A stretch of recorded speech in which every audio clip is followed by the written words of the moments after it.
Our third and final set of the day, the Valhalla Valkyries and Eldritch Hounds, soon to square off. And all of this powered by our good friends over at Alienware. If you haven't already checked out all the great gear that Alienware has for our players, you should do that by going to SMITEGame.com/Alienware and use code AWSMITE09 in order to get yourself a nice little discount and see all the great offers that they have out there. The computers that our players are playing on, not just here in the studio, but at home, that our production uses, the laptops that we have here on the desk, all fantastic. Once again, powering by our good friends at Alienware. So make sure that you give them a follow on their socials. And thank you to Alienware for coming back for Season 9 of the SMITE Pro League. It's J-Mac and Trelly joining me back on the desk once more as we jump into our final set of the day in a very storied matchup, Trelly. Another matchup between the Valhalla Valkyries and the Eldritch Hounds. Yeah, they've done this a few times, haven't they? And they've always it's always an exciting matchup, but the Valkyries usually get the better hand, right? They've been talking a lot of friendly trash on Twitter, and it makes everyone excited for it, right? You gotta be having all eyes on this one. Yeah, there's going to be a lot of hype around this set between these two teams, the SPL and the SCC. Let's take a look at the bracket to see how the remainder of Group A will go along, which is where those guys are going to be going through. But we'll take a look at Group B first. The Oni Warriors just got their win over the Shibaba Storm in a convincing 2-0. They move on to the winner's side and await the winner of the Solar Scares and Hex Mambo that will be played tomorrow morning. So make sure that you're tuning in there to see that exciting matchup as well. The Shibaba Storm will wait for the loser of that one to see who is going into the elimination match in that best of three against the Storm. But that is for Group B. We move over to Group A now. The Tartarus Titans were able to find their win, a little shaky, up against the Highland Ravens with a 2-0. Now they await the winner of this matchup, the Valhalla Valkyries and the Eldritch Hounds. And again, this is a matchup we have seen so many times, Trelly, throughout the season. It seems every single Masters event, these teams faced off. You dial all the way back to even Season 8, Phase 3, when these guys were Sleekness and Winter Dogs. These teams were sitting at the top of the rankings, so close at that time. But this is a new style of Valkyries. I mean, this is a team that's had time in the SPL, has been growing and growing ever more throughout. But you can't really count the Eldritch Hounds out just yet, though. I mean, they're 15-0 in their regular season play. Not a single SCC team has been able to find the win. But this is no longer an SCC team. This is now the SPL with the Valkyries. Yeah, that's a good point. I think the Valks have had a commanding season where they started off very shaky, and it was just like, can they even get a win? Then they got one, they got a couple more. They started improving every single lane that they had. I mean, BennyQ comes out of the gate swinging. The duo lane's a bit sketchy, but then Gamma and Wowy, they really started stepping up. Jungle as well. I think Kyrmi's having such a great performance, and now Aquarius has been having a fantastic last split here. So I think the Valkyries in general just looking super solid. Yeah, but the Eldritch Hounds on the opposite side have looked nigh unstoppable as far as the SCC is concerned. Again, not a single set drop through the regular season of play for the Eldritch Hounds so far. And as far as only teams that have been able to take them down have been some of the SPL teams. And again, these two teams have been squaring off the most out of anybody when it comes to the SPL versus SCC. And a lot of times I tend to kind of sway my attention towards Oathhh, towards Crimson over in that mid 2v2. Those two have been very strong for this Eldritch Hounds team, but you can never count out the dual lane of it as well. This is a very loud team in the Eldritch Hounds. Yeah, I think they have lots of different avenues to carry, right? It's always nice to look at the team because a bit ago I was thinking Oathhh was the commanding force behind this squad, right? If Oathhh was looking good, it was going well. If not, their team wasn't looking so good. And that's no longer the case. I think they've got room for EruptCrimson to run away with the game. You were highlighting Dude Man Bro and Quig, and I think they also have a fantastic time finding pressure even against these higher seeded teams, being able to look to try and carry through that role. And of course, I mean, they got the duck over in solo, so there's always going to be sparks flying. I think the Hounds always going to be a fun team to watch.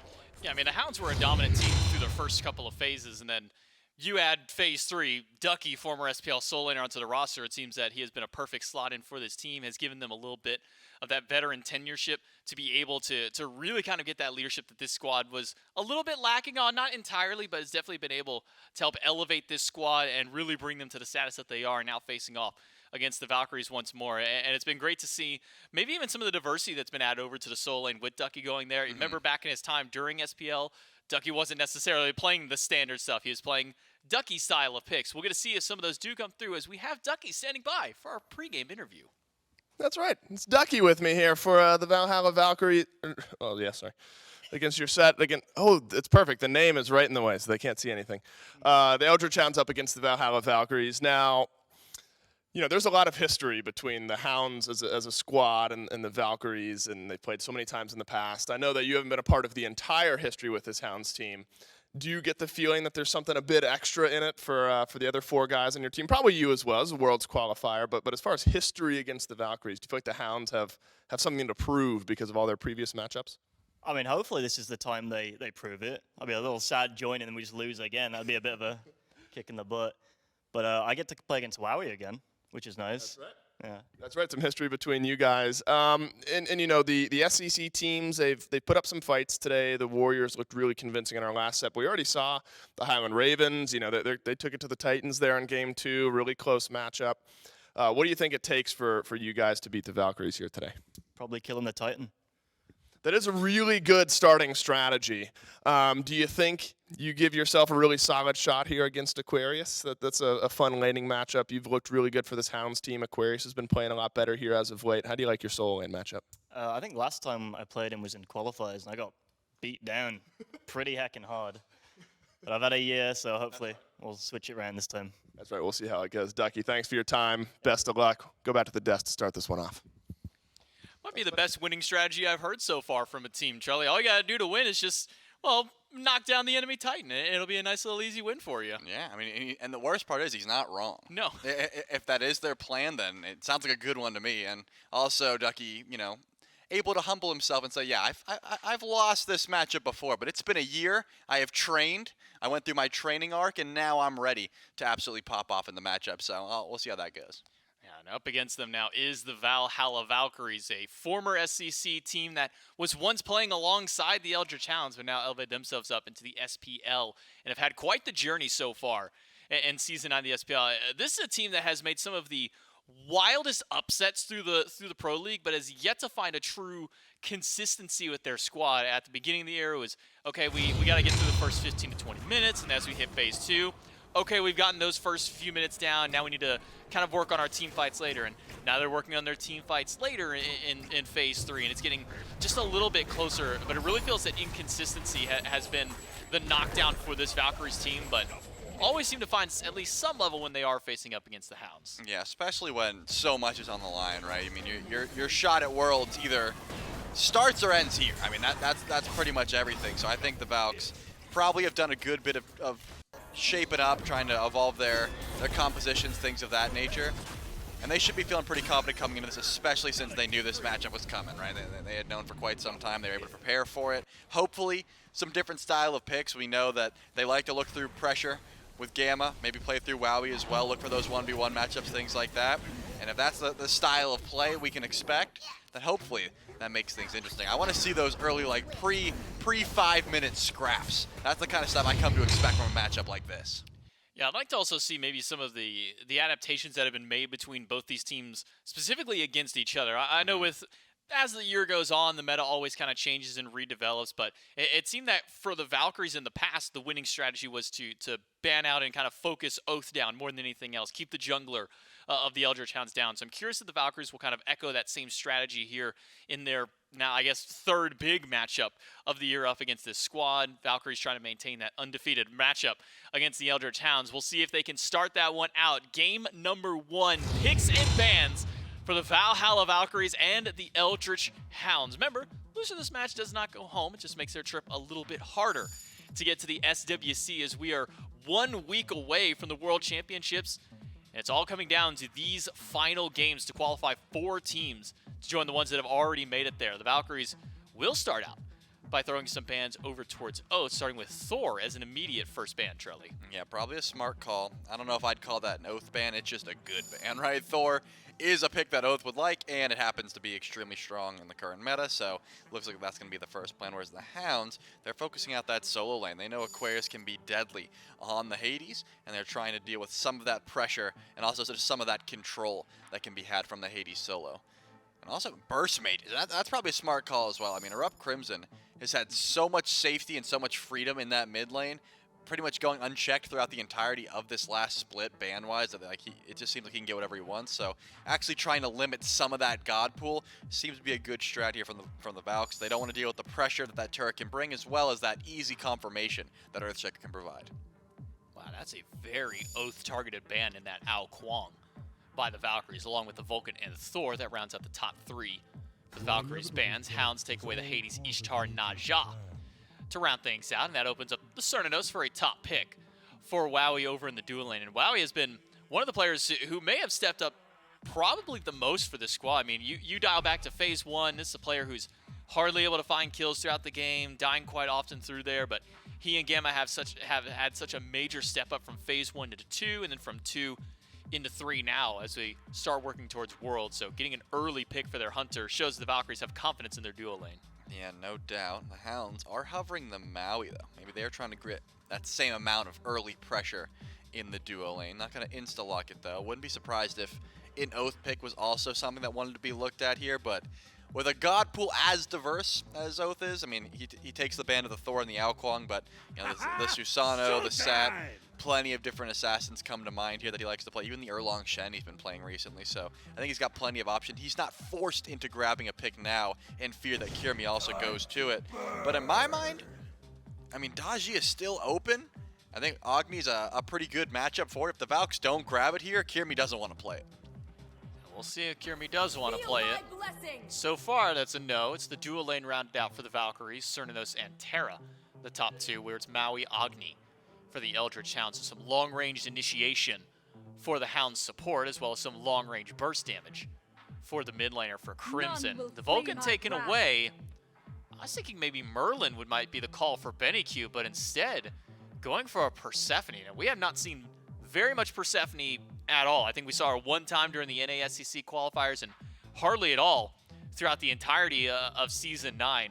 How do you feel about a top 3 Persephone pick for the Valks? I mean, I think they could have flexed the possible Terra mid for a bit longer, because let's be honest, the Persephone was not going to get banned, and BennyQ has played the Terra mid plenty of times. I've never seen it really work, but it's something he goes to. So I think they could have left that, you know, up in the air and then got the Persephone later on, but it looks like it was just something they wanted to get immediately. Persephone still has incredible DPS. She just dies, right? So she has incredible damage, but not incredible peel. She needs a lot of help to try and survive. So if the Hounds get some more dive, that could be some trouble for BennyQ, but I think he plays this pick a lot. Really the only person still playing this god, so he's got to understand the ways to keep this Persephone safe and pretty much only engage when you have that grasp of death, when you have that ultimate available.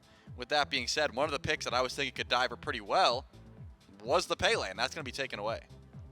So Danzaburou to round out the Hunter for the Eldritch Hounds, and the Pele and a Camazotz ban. Interestingly enough, we've seen a little bit of Camazotz through the Road to Worlds qualifiers for the SCC squads, but haven't seen too much of it as of yet. So with a ban there, means we'll have to see a little bit how much further the God Pool goes, whether that be for the solo lane or for the jungle. We've yet to see that so far for the Eldritch Hounds. Where will the final ban go? I gotta imagine maybe some more shots over Kyrmi. Dachi's still available, now no longer, as that one, along with the Pele, gets banned out by the Hounds. Yeah, and that's something, or probably something they were fearing, but not something that the Valks wanted to prioritize anyways.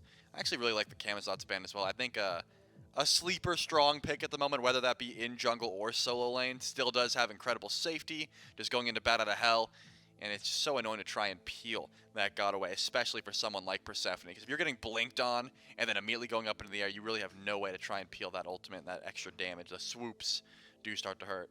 Looks like the Valks thinking long and hard about this one. They don't know exactly what they want to shut down anymore. They've already got a really strong top 2 here with the Cern and the Persephone damage-wise. They've got good healing and sustain with that Terra as well. So maybe just some extra peel they want to try and go for. In this case, ban as much dive as possible. That's what that's telling me, right? You got this Camazotz that you're not sure how you're going to be able to deal with. Other things like the Robin, for example, I think have a great matchup in a Persephone. Anyone that can blink in, get that leap down, and then immune her ultimate, just make diving the Persephone a field day. I'm looking down the board at some of Oath's previous games played, so I'm curious as to where Oathh and Kyrmi will go. And it will not be the Susano that we were maybe alluding at earlier, Charlie. Instead, it's the Lancelot for Oathh. Yeah, I was thinking maybe the CC immunity for Persephone's ultimate would be a little bit more valued rather than the dive that Susano brings, and Lancelot deals with that quite well, right? He's able to get Blink if he wants to, use that Grand Joust to immune the Grass of Death, and still, you know, use that Cripple Field to just be a disaster to the rest of the team fight. And you're picking a Ratatoskr who is also not going to love that Cripple Field. So Hounds have a good amount of dive already with the Danzaburou Rocket and the Lancelot. Where's going to be that peel? It looks like just more dive. That's what the Valks are going for. Not too much peel, just actually, we're going to dive too. We don't really care. Yeah, Ratatoskr and Bellona for the Valhalla Valkyries. The Bellona is something that's worked pretty well, at least for Aquarius in the past, and Aquarius has kind of been that step-up player for the team, but something that Ducky specifically has been playing well before tier was ever really a thing in the meta. He was one of really the only SPL players kind of still playing it back in his time when he was in the SPL, and now transitioning to SCC. Has been this tier to kind of round out the composition. How do you feel about the game that the Eldritch Hounds have put together here, the composition that they have up against the Valkyries, Trelly? It looks like it's going to be very difficult to actually kill Ducky. If you're not actually crippling him and locking him down with the Cern and the Persephone, it's going to be hard to lock down that tier. And that's always what's difficult about tier picks, right? Are you able to kill this tier, or is he going to pull beads, run around, and just build movement speed and not care at all about your backline and just continuously set up for the rest of the squad? In this case, Ducky should be just fine to be able to spam as much movement speed as possible, maybe get like a Glad Shield and a Mantle of Discord if he wants, and continue to do that. However, whenever I see the rat, I think the Valks have that early presence. They can get active in the early. We'll see if Kyrmi can get active. Can they handle Ducky on the opposite side? Who's going to come out on top in game number 1? Will it be the SPL or the SCC? We'll throw it over to Dulcet and Mifflin. A storied matchup between the Valhalla Valkyries and the Eldritch Hounds, and it's one that the Valhalla Valkyries have found themselves on top of more often than not. And Miff, I think it's one that the Valhalla Valkyries, though, maybe playing confident. It's got to be in the back of your head. The Eldritch Hounds have got to see one of these go in eventually, right? What? That's a gambler's fallacy, isn't it? Yeah, God, you might be right. Every time I lose, I'm more likely to win the next one. No, I just mean that, like, in the history, you know, during the SEC days, these teams competed very well with one another. These were a couple rosters that were towards the last two standing in the SPL qualifier tournament, that they've just been intertwined all throughout all of their journeys, and the Valkyries just keep getting the best of them. I think for that reason alone, you still got to favor the Valkyries, but I do think this might be our closest matchup today. Hounds versus Mambo versus Scarabs tomorrow, very interesting. But as far as SCC versus SPL, this might be our closest of the three here today. At least on paper, and I tend to agree as well. The Eldritch Hounds surely have done a good deal of studying for their opponents here in the Valhalla Valkyries. The Valkyries had some time, though, since last we've seen them, about a month, to change up their style, pick up some new picks, some different picks. Persephone, certainly new to the table here. I could have predicted this coming a mile off, though. If you follow BennyQ on any form of social media, you'll see him posting photos of his Persephone escapades in ranked. And it is, it's a lot of losses. Whoa, Kyrmi! Oh my goodness, dashes back in, then nearly dies for first blood. You said they were playing with some confidence, Miff. I don't know what I'd call that, but Kyrmi's able to survive. Does cede a little pressure over in mid. But I think both BennyQ and Kyrmi will end up being just fine. Talk to me about the Persephone pick, though. It's not one we see very often, if at all. Ooh. Kyrmi will not get the stun on a Crimson this time either. Is it something you actually have high expectations for, or you assume in middle of the road? Where are you putting your chips? I think there is a solid reason as to why we haven't seen Persephone all year just about until this point. You'd be such a good politician. Look, it's just a pick that is pretty inconsistent and is very committal when you want to go for your damage output. You need to utilize that leap if you want max DPS. And any god that's in a situation like that and isn't a tank generally finds himself in a pretty poor position. But you do at least have really strong poke potential, Bone Rush from downtown, very strong poke tool, the Grasp of Death as well, just locking down entire jungle corridors with that ultimate without even having to really aim it. Aim at a wall near your enemies and you'll find pretty decent value from that ability. Persephone has got some assets. She's got some parts of her kit that I think are very strong. It's just a god that struggles with her identity holistically. Right. Well, BennyQ is that type of player. Likes dashing in, likes diving in, likes playing aggressively. So maybe it's a leg up for BennyQ on this pick. Ducky looking for a blue buff. Will come up just short on the invade. Kyrmi helping out Aquarius over on the right side. And in the pregame interview, Ducky talked a bit about the journey through the SPL qualifier tournament earlier on in the year, and he didn't feel like he had the best performance. This is another opportunity for Ducky to maybe bounce back from that. It'll be a tier game from Ducky. And so I think expectations, Miff, you see a tier, You're expecting disruption, displacement, mobility. Carries a lot of weight with it. And gone Bluestone early on here. Little HP as well in the early itemization, so maybe feeling like he's got a chance in lane as well. Yeah, I mean, Tyr's a pick that will hold his own in lane just about regardless of the matchup. Once you tick over to level 5, you got a couple points in power cleave. The sustain that this god has is just so difficult to work through. It allows him to play with his HP bar more so as a resource, whereas a lot of other soul laners generally need to protect their HP. Tyr can use it and just take these trades and force out small engagements. Bellona should be able to match up some of that sustain, especially at this portion of the match. Death Toll plus Scourge helps out a whole lot. But as you start to get 3-4 points into power cleave, things are going to start to slowly veer in favor of Ducky. Ducky feeling fine early on here. Good HP trade. We'll send back Aquarius just a little bit. Largely we'll swing those we've seen over in the solo lane, depending on where the junglers rotate through. And you'd figure Kyrmi has a really good chance to do so on the Ratatoskr. Semi-global presence, though, Oathhh, when mounted, very fast as well. And here's your first fight of the game. Oathhh will dash through the ultimate from BennyQ. Through the Cosmos drops, and it's near perfectly played from Oathhh to avoid all of the CC, and needed to avoid all of it. He'll do so, and he'll get out alive, but it's a Valhalla Valkyries asking the first couple of questions of game 1. Yeah, surprised to see Benny go into that ultimate immediately. The Grand Jaws from Oathhh just going to immune that situation regardless. Had Benny held on to his ultimate, waited for Kyrmi to chase out with a Through the Cosmos, maybe then Oathh's under a bit of threat, but instead able to disengage largely cleanly, costing the Grand Joust. But even then, I think a skirmish that comes out in favor of the Eldritch Hounds, a bit more expensive for the Valhalla Valkyries to take that fight. Both Benny and Kyrmi now losing out on some of that semi-global presence. Could create some space for the Eldritch Hounds side lanes if they want to continually play aggressive. And if I know anything about Dude Man Bro and Quig, Yeah.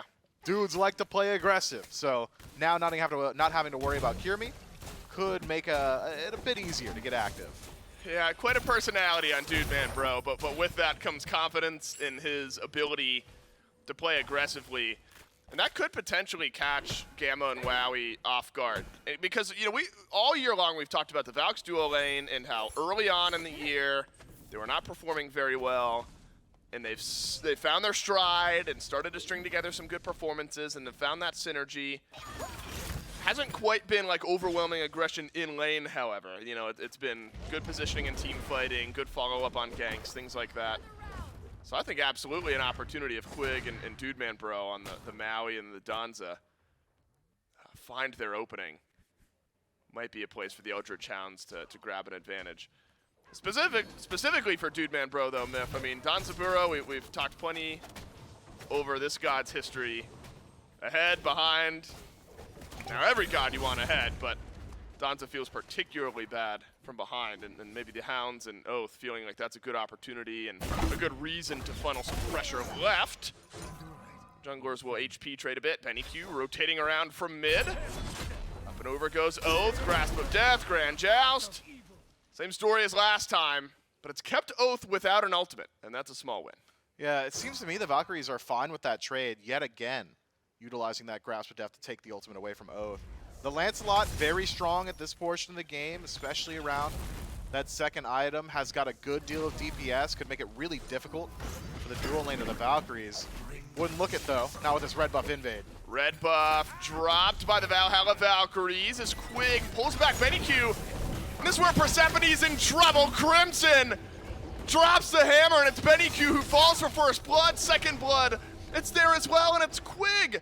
The Eldritch Hounds, they lose their red, but they pick up 2 kills, and that's a win every day of the week. Just a clean rotation back in. Oathhh able to resustain a bit, purchase that Mace 1, get back and involved in that team fight. The Valkyries Now they get their stick other around red. just a bit too long.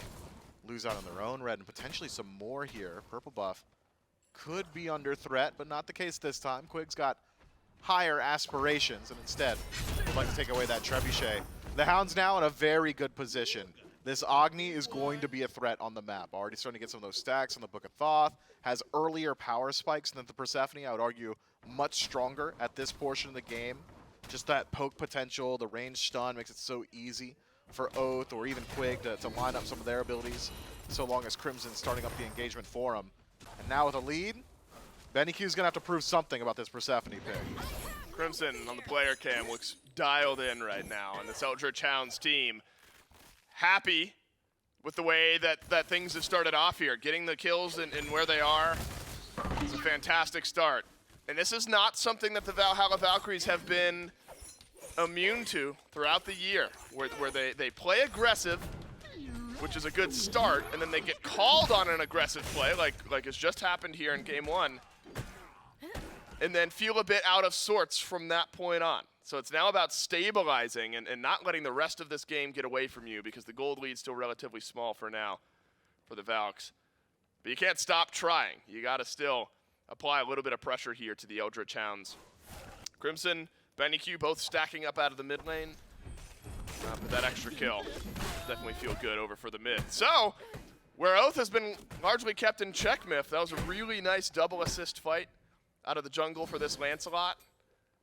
And so a lot of those early trades between Kyrmi and BennyQ ultimately didn't mean much. But and I'd even argue again, sure, you've controlled Oath's ability to get aggressive on the map, but because Oathh has not died a single time in exchange, he's controlled the Valhalla Valkyries the exact same way. All the resources the Valks take from Oathh, he's taken 2 each time, Kyrmi and BennyQ's ultimate.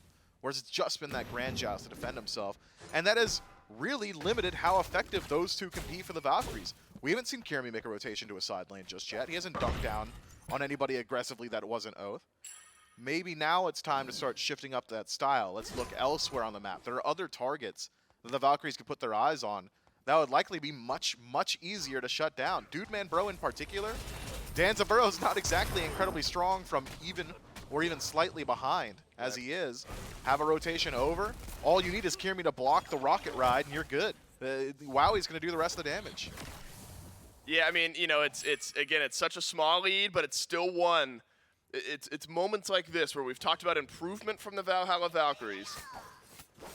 If we're talking phase 1 Valks, you know, I'm nervous even 1,000 gold down after an early play gets called and gets flipped around. I give them more credit. I think phase 3 Valks have improved enough where I still think this game very, very much in reach. But it's about not doing too much, not getting caught out. Things like this certainly helpful. EruptCrimson takes some chunk damage from BennyQ and ends up backpedaling away. And I do think, Myth, in that last fight where BennyQ died, it opens up a bit of what we were concerned about with this Persephone, where Benny had to dash in, didn't have the dash for the remainder of that fight, and was simply chased down. So it changes up how you have to play. If you're second-guessing your dashes and your damage, potentially makes life harder. This is a good call, or a risky call, but might turn into a good call for the Valhalla Valkyries. And it's the Gold Fury dropped. No answer back from the Eldritch Hounds except a blue buff invade. And that's what we're talking about with the Valkyries. This is the improvement that we've seen. Not letting a 1,000 gold deficit drop you down and getting right back to it. That's just communication from Aqua. Yo guys, there's 3 people on my blue buff. Can you help me? No? Okay, we'll do something on the map. Do something anywhere else. And that something was Gold Fury and potentially some more. Ooh, stun missed by Kyrmi, but there still might be enough damage. Rocket, oh, the snap from Dude Man Bro. It had to be perfect, and it was. Goes right around Kyrmi, who is trying to block the rocket. And one last bit of damage from Wowy. Remember, use the Wild Hunt to secure the Gold Fury. You'll still take that every day. But had that Wild Hunt been there, that might have been enough damage to flip that kill. So finally some pressure applied to Dude Man Bro, who had been comfortable in lane up to that point, and now forced into the rocket and to back away. In the meantime, the Hounds pick up Pyromancer. Really, Myth, more than anything else, equalizes the game on a smart Gold Fury play from the Valkyries. And now we're right back to that state, but experience hasn't been equalized, not just yet. A couple of small disparities have continued to grow. Wowie's still nursing about a half level, about 1 level in the jungle favoring Oathhh. So I'll be keeping my eyes on the Eldritch Hounds jungler. Oathhh has been a phenomenal player for this team all year during the regular season, just dominates the online phase. But historically, when he comes out to LAN, his playstyle tends to shift. It's more so a subdued, hang back, let's farm up, let's wait for that late game, whereas normally it's get aggressive. This nice initiation from Gamma and Wowy, double root into a double Wild Hunt, but now, has it cost Gamma his life? Maybe it should, but Kyrmi's back in with a triple dunk! Oh, that's gross from the Valhalla Valkyries jungler, but Dude Man Bro! What? Oh my god, it's not enough, what a play! DMB 1, 2, 3 for the Eldritch Hounds, and it's a 3-0 swing on what I thought was a perfect initiation from the Valkyries, and there's your play out of the duo lane. How does your mental recover from a situation like that? If I'm Kyrmi, I'm thinking to myself, what could have I done differently? What's better here? I got the 3-man knock up into the 3-man stun. My boys are nearby. The damage output just wasn't with them. The Valhalla Valkyries, that is stifling. And this is the exact lead that was handed to Vote in game 1 of the previous set. Just 3 random ones find their way into Dude Man Bro's pocket. And all of a sudden, Wowy, who was a half level up previously, now much further behind. Talk about a mental breaker here, Good Myth. Lord. Kyrmi's got to dash away while walking back towards his speed buff that's not even up. That is ridiculous from Dude Man Bro and the Eldritch Hounds, because it was a 2-man route from Gamma and Wowy when it was only the duo lane. Every bit of initiation there looked like it was nearly perfect, and it simply doesn't work out. Now, he was caught in the fray. And Myth, this is exactly how Dude Man Bro makes the play. I want to see the positioning of this Grand Joust, because I believe Kyrmi had additional bursts, but he's just on the edge of the Grand Joust. Doesn't allow him to use that dart. Buys just enough time for Quig to get up to the air and turn around that entire engagement.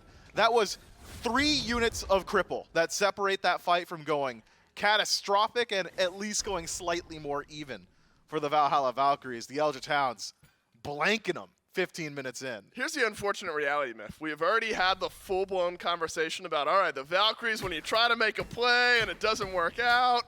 But they're still in it. I mean, the gold's not ridiculous. Right, I'm just saying we can't rehash the entire same conversation, right? I mean, it's almost the same. It's a very similar gold lead, 400 or 500 different. It was a red buff invaden fight that didn't work out before. And this is what looked like a great initiation that then doesn't work out this time. Can you find a sneaky objective play? Because the map and the team fight plays haven't been working out for the Valhalla Valkyries. And now suddenly, we're talking about Danzaburou from even or even behind for Dude Man Bro. Now you got a Danzaburou who's 3-0, finishes up kin size, is going to shred tanks, and can rocket into the fights.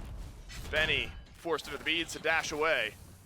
Benny will also be worried about that rocket on a very, very strong Danzaburou connecting. And here's the thing about Danzaburou. That's the god of win harder.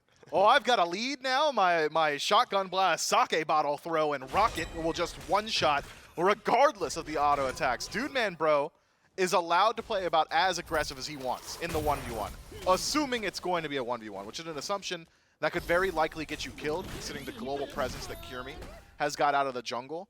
But if Dude Man Bro gets any inkling that Kyrmi's on the opposite side of the map, I would be surprised if this Danzaburou doesn't immediately hop on the rocket and try and take the fight up against Wowy. Worst case scenario, you just burn the relics and you don't get the kill. Best case, solo kill into a Fury immediately afterward. With the positioning of the Eldritch Hounds, seems to me, they're not so worried about step 1, get a kill. They got their eyes on step 2, Fury immediately. No rotations just yet from the solo laner, and that tends to be the indication of whether or not these are real pushes into the objective. Ducky does not have access to teleport, has instead elected for Blink and Beads. So if this is a true Gold Fury pull, it will be without your soul laner. Primal Fury down to half. Can the Valhalla Valkyries make a play around the objective again? Gamma steps too far forward. Grand Joust finds the back line. And damage from Crimson forces Gamma away. Earthen Fury feeling good. Here's the rocket from DMB. And through the Cosmos is enough. The passive? But it is the passive. My goodness, it's not enough. And it's EruptCrimson with another kill. Aquarius not faring much better over in the solo lane. Things have gone sideways for the SPL team. And the Eldritch Hounds extend their lead with the Primal. That is so tough. Kyrmi has just been mental crushed time and time again. This is a tragic game for the jungler of the Valhalla Valkyries, be it the 3-man initiation on left, getting out by what should have been the skin of your teeth, but instead dying to what I believe was probably the last tick of Agni's passive. Now it's the Eldritch Hounds completely in the driver's seat. That gold lead that was, around 1,000 for a little while has now started to balloon a bit more out of control, and we're starting to approach some of those power spikes that are so important to individual picks on the Eldritch Hounds. This Agni, now a massive threat with all his penetration stacked up. DMB doesn't have to worry about those tanky frontliners anymore. He's finished up his kin size. Oathhh, a little bit more survivable now. Ducky in the exact same situation with that Spirit Robe. I think the Eldritch Hounds now can go ahead, group up, force the fight on Pyromancer, and if the Valhalla Valkyries walk up, you just can't favor them in the engagement. Yeah, dude, man, bro. You talk about Danzaburou being the god of win harder. I also think Dude Man Bro's just that type of player. He's that guy. It's a player who wants to win harder on a god that's very capable of doing that. Simply never stops W keying. And the Eldritch Hounds, likely just to the Pyromancer right now, but again, the threat of a Fire Giant may pull the Valkyries over. You may be able to win that fight somewhat cleanly. It's a 2-level lead for Oathhh out of the jungle, while Kyrmi's fallen down to 0-3. Wowy doing maybe the best that Wowy can do right now, realizing the big threat is over in mid. We'll drop a tier 1 tower, helps out with a little bit of gold. It's actually the first tower in the game to go down. But mid, maybe soon to fall here. That's all of them. Oathhh, one who takes the grasp of death. There's no follow-up.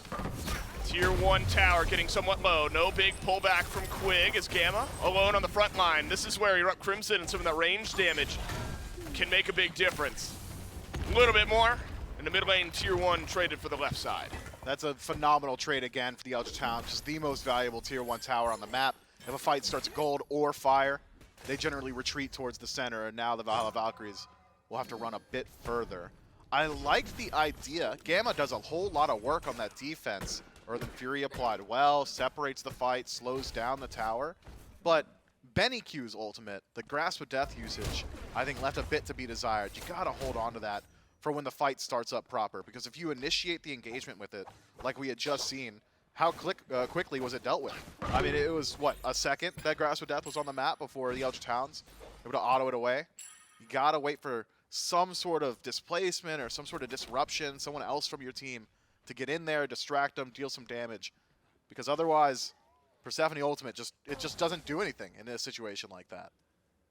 Now it's crazy uphill battle for the Valhalla Valkyries. Luckily, there's moments to breathe before the next Gold Fury comes back up, before the Pyromancer comes back up. Unfortunately, at best, you're staying even. I mean, the odds of you, for the Valhalla Valkyries, stealing away a whole bunch of farm from the Hounds is pretty limited, but it's not getting worse in the meantime, unless the Hounds are able to find a couple invades here or there. Now, the Soul Lane has largely been left alone here, Myth. It's Berserker Shield kin size and Shoguns for Aquarius.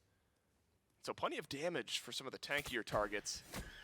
But again, then you're rotating a tier out, and where the team fights are already in question for the Valhalla Valkyries, now you've got a tier who's going to be disrupting.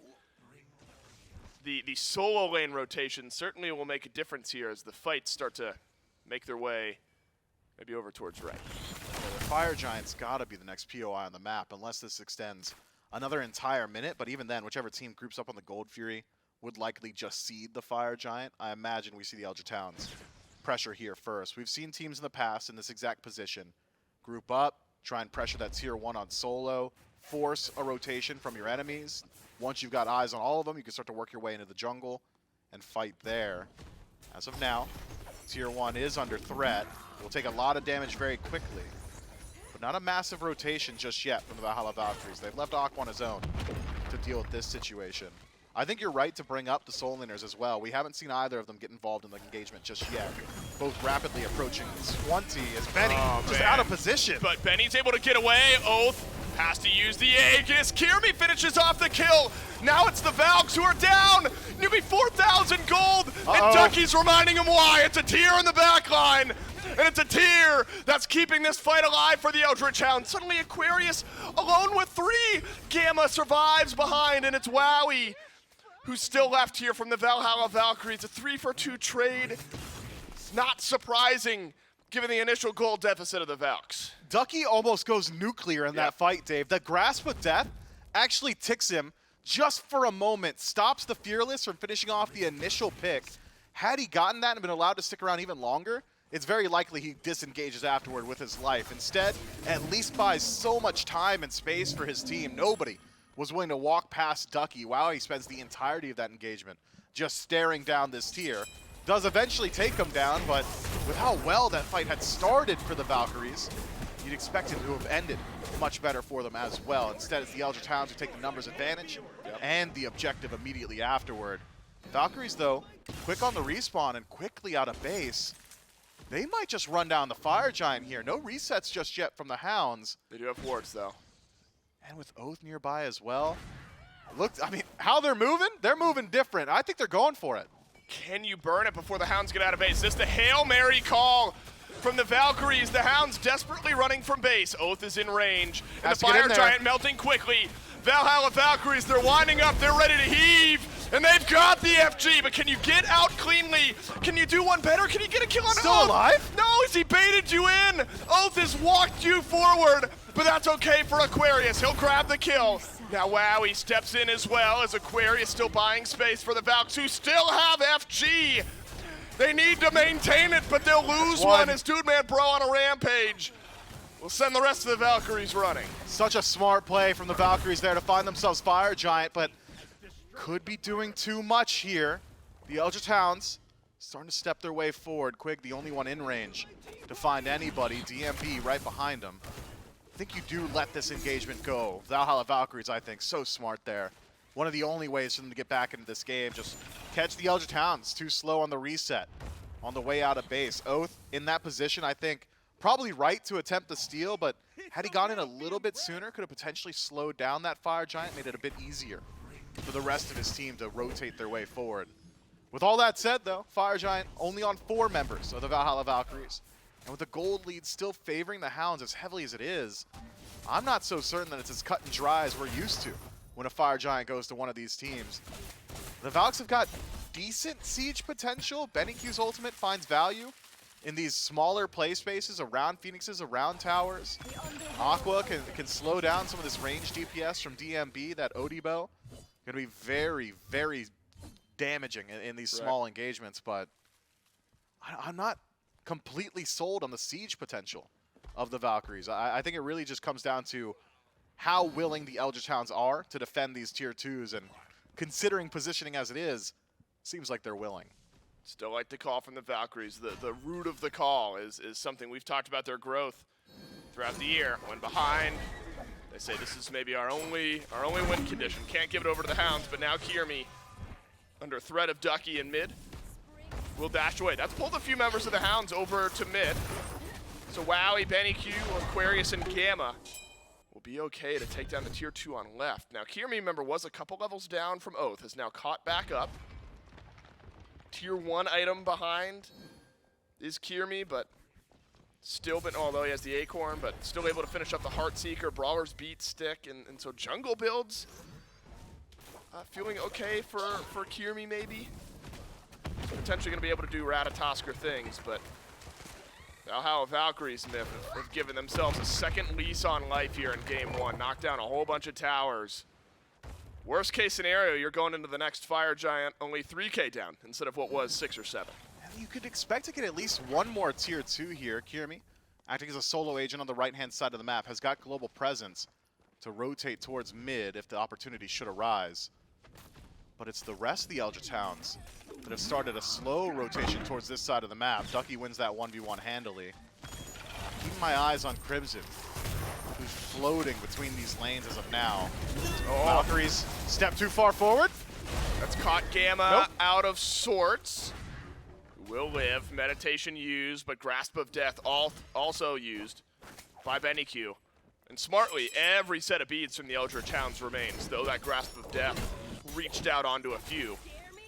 The snap reaction was not to use the beads to get out of it, so they'll maintain those. 20 seconds away from this Fire Giant falling off. That was maybe the only play that the Valhalla Valkyries could have made. They made it. Now things hang in the balance. You know, we're talking about a runaway game from the Eldritch Hounds 5 or so minutes ago. And now we're actually starting to analyze compositions. You know, we're 2-3K gold differential, but you're starting to look at late game team comps because the gold is actually within reach.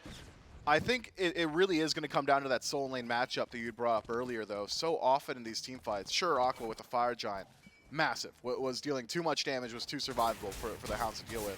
But in a more even state, or even slightly now, just favoring the Eldritch Hounds in the next engagement, thanks to this 3,000 gold lead, it just feels like Ducky's been able to accomplish so much on this tier. The disruption, the 1v1 potential. I mean, just the fearless combo on Kyrmi doing upwards of 30%. And that small fight on the right could be indicative of a tough trend the Valhalla Valkyries going to have to figure out an answer to. Maybe you just have Wowy dedicate all of his time, like he did previously, to dealing with Ducky, because you can't walk past him. You get caught by the Fearless, you lose, best case, your beads, worst case, your life. It's potentially risky, though, again here, Myth, because, well, I was going to say, if it's an immediate FG pull from the Valkyries. So hear the Fury go down. Right now, the Fire Giant's going to respawn. So no, the window not big enough. If the Fire Giant was immediately there, then maybe. Positioning does go to the Valkyries immediately, though, as the Hounds have to rotate back through. Primal Fury for the Hounds assists them if they're the team who's pulling out the Fire Giant and they want some burn. Aquarius dives forward, stuns no one, no beads used either. Kyrmi forced up to the sky, I think that's by Oathhh. Now Ducky in range to follow up, a BennyQ backpedals and gets rid of the Lancelot. For now, it's worked out for the Valhalla Valkyries. What a split engagement. So hard to keep track of both those fights happening. It was Aqua who dives into the back line, distracts the Eldritch Hounds and us just enough so that Oathhh can get caught out in that pack of his own. Eldritch Hounds, Pyromancer to them this time. Fire Giant, though, not so certain you can be reliant on yet another steal. It's not fooled, though. 30 seconds to play with while Oathhh is in the grayscale. Still relatively healthy on the Valhalla Valkyries. Perhaps waiting on a couple of those ultimate cooldowns before they're willing to pull it proper. Keep your eyes on Kyrmi. He's got the flank. Eldritch Hounds showing some face. Fire Giant half HP, Gamma lower than that. Oh no, it's a first pick for the Eldritch Hounds. Kyrmi in the back line. Doesn't finish off the kill on a Dude Man Bro. Aquarius might know he won't. Dude Man Bro flips it again. What? Ducky with another. Wow, he might be the last to drop. It's two more for Dude Man Bro. It's two more for Ducky. And Kyrmi, the last alive in the Hounds, considering a push down mid, now double back for the EFG. Fire Giant should be relatively easy here. Kyrmi has access to the ultimate, low HP bars. Oh, it's not burning. On the Eldritch Hounds. It's not burning. He could go for it. Oh, but Dude Man Bro doesn't have relics, has the rocket, but Kyrmi calls him on it. The Fire Giant should still burn, but it's gonna take a little bit of time, and you won't get it onto Dude Man Bro. A perfect fight from the Eldritch Hounds. It's only Kyrmi left alive. And now, enhanced Fire Giant at the 30-30 mark for the Eldritch Hounds. The Hounds now have got a much easier time sieging. Enhanced Fire Giant just makes up for non-siege drafts if you found them. And, well, without having EFG on Dude Man Bro, it's going to be a whole lot of EruptCrimson. Something I really wasn't expecting to see was a Polynomicon Agni. But there's your siege potential. You've got it now. All that power stacked up. All that HP sustain as well for the rest of the tanks on your team. The Eldritch Hounds can just walk in and pepper these birds. These tier 2s should go relatively quickly. The damage output onto the tanks of the Valhalla Valkyries has just been too much to deal with. Gamma getting just absolutely decimated at the start of that last engagement around the Fire Giant. Could be a target the Eldritch Hounds have got going into these tier 2s, going into these Phoenixes. Just apply some CC, make sure Gamma isn't capable of moving, and the damage will be there. Said, no relics for Dude Man Bro, 30 seconds, no Fire Giant on him either. Could make it pretty easy for the Valkyries to go for a counter dive situation. Keep your eyes on Kyrmi. He'd be the one executing that play, as would Aqua. Otherwise, I think the Hounds could play it slow and just work their way through these towers. Don't overcommit, don't all in, just play around your poly procs and get in there. Silver lining, Myth, but that was a 7-0 shutdown for Kyrmi. So a little extra gold will help out the Ratatoskr. The small, it's like fake silver. I don't know what fake silver is called, but sterling silver, isn't that like not real? That's like silver though, right? Right, but that's like the expensive silver. Oh, is that the expensive one? Whatever the non-expensive silver is, that's the type of lining for Kyrmi here. Yeah, right. Iron lining for Kyrmi. Might need it. Mantle of Discord. Help out defensively. Itemization is at least caught up now for the time being in the jungler. Kyrmi needs to one-shot someone instead. He's going to get chunked to half by Crimson, who's also full build over in mid. This would be a statement from the Eldritch Hounds for sure. The Valhalla Valkyries swung a couple of times, and they made their own great call around the Fire Giant, but some individual plays from the Eldritch Hounds now bring us where we are. BennyQ. Oh, Sends a grasp of death Oh, that's bad. right into the island. And now lockdown limited. Here come the Eldritch Hounds. They want to close out game 1 over the SPL. They've got to worry about the Phoenix first. Wowy able to step back forward, Oathhh. Learning the hard way just how much damage the AD carry can do. Ankh used by the Hounds as well. And only half of the Phoenix goes missing. Just need a couple more auto attacks in that bird, and half will turn to none. The Eldritch Hounds, resustaining slowly, have lost a good deal of their survivability. Oathhh in particular, very reliant on that Grand Joust to allow him to position aggressively. Doesn't matter though, you get a pull like that. There's Ducky, pushes BennyQ right back in. And who else but Dude Man Bro to finish off the kill. Now it's Ducky on the tier who can keep this war path going. He'll get the beads off of Wowy one more time. And the Fire Giant with 45 seconds left still has plenty of leg in it to open up the left side Phoenix. Left side bird gone. And mid maybe. Can't push your way into the Titan. No. Mid would be the only way you could go. But you're so squishy now. Quig's got no HP to play with. This is a hard call to make. 30 seconds left on the enhanced Fire Giant. The Hounds could stick around, but you're playing on the knife's edge. 25 seconds on the EFG. A regular minion wave about to hit the Titan. In goes Aquarius. Now Wowy's got to do a lot of it as BennyQ is still dead. Beads off of Aqua will dash away. And all this time, Ducky was way in the back line and was unable to finish off a kill on a Wowy's. Get dashed through by Oathhh. And Oathhh sends Wowy to the grave. Aquarius trades back one. Mid lane Phoenix drops, health bars low. DFB. Rocket through.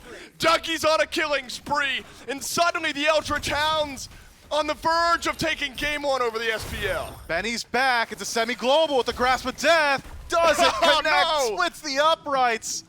And an easy disengage now for the Eldritch Hounds, who have taken so much from the Valhalla Valkyries.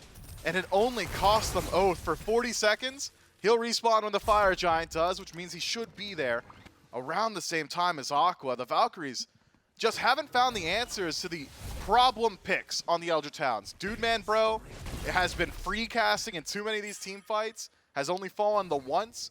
Crimson's damage output, absolutely ridiculous as well. Hasn't fallen even a single time. The front line of the Eldritch Hounds is creating so much space. Quig and Ducky putting in work for their backliners. The Valhalla Valkyries, you gotta keep your eyes on Benny now. These ultimates need to start connecting and they need to start hitting priority targets. You gotta keep your eyes on Kyrmi as well. He's really the only one that can reliably generate threat for DMB or Crimson. That Acorn Blast just does so much damage, but with no blink for a full minute, it'd be hard to find your way back there. Yeah, a lot of damage has got to fall onto Crimson because Crimson is 2 damage away from 30,000 here in this game. We've talked about Dude Man Bro plenty.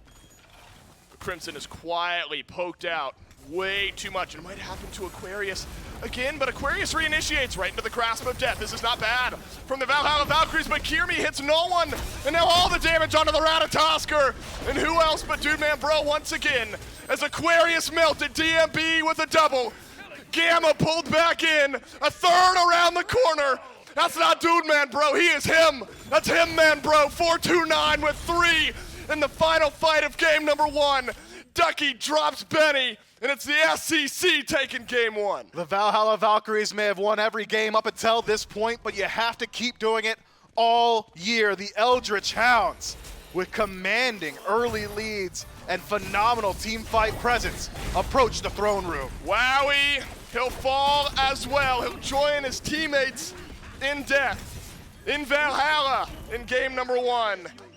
And what a statement from the Eldritch Hounds. Now we figured this might be the closest SPL versus SCC matchup today. But this is ridiculous. This is not a close game. This is one that the Eldritch Hounds simply run away with. Now the Valkyries deserve some credit. That early FG call was the right call. It's the only reason I think this game goes plus 30 minutes. But now you're rolling into game 2, Myth. I mean, you talk about the Valks. They come in. They're cool, calm, collected. They're feeling like they've got an easy shot here at a win against the Hounds. You got punched in the mouth straight away in game number 1. It's a mental check from here on out. And it's not just what happened, which is you got punched in the mouth. It's how it happened.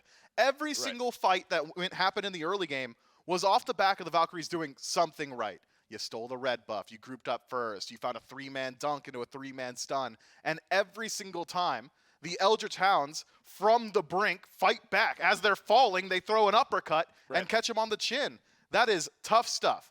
I think the Valkyries can say, look, we maybe need to close out some of these kills a little bit more cleanly. We can execute a little bit better, but the strategy was there, and it looked good. It was a very close game for a very long time. Well, the Eldritch Hounds, they just brought that X factor. Not an elimination set, not an elimination game, but one that totally changes the momentum and the implications of the remaining sets for these two teams. The Eldritch Hounds, North American SEC, they step up big. They take game 1 over the SPL squad. We'll see if they can make it a 2-0 right after this.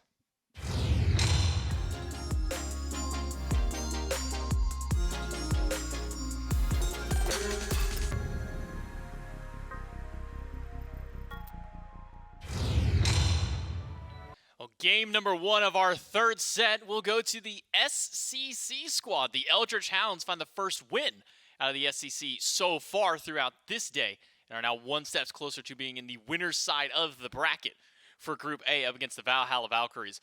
And game number 1, Trelly, I mean, this one started off a little slow, but it was a lot of focus from the Valkyries towards Oathhh, trying to force this Lancelot ultimate out time and time again.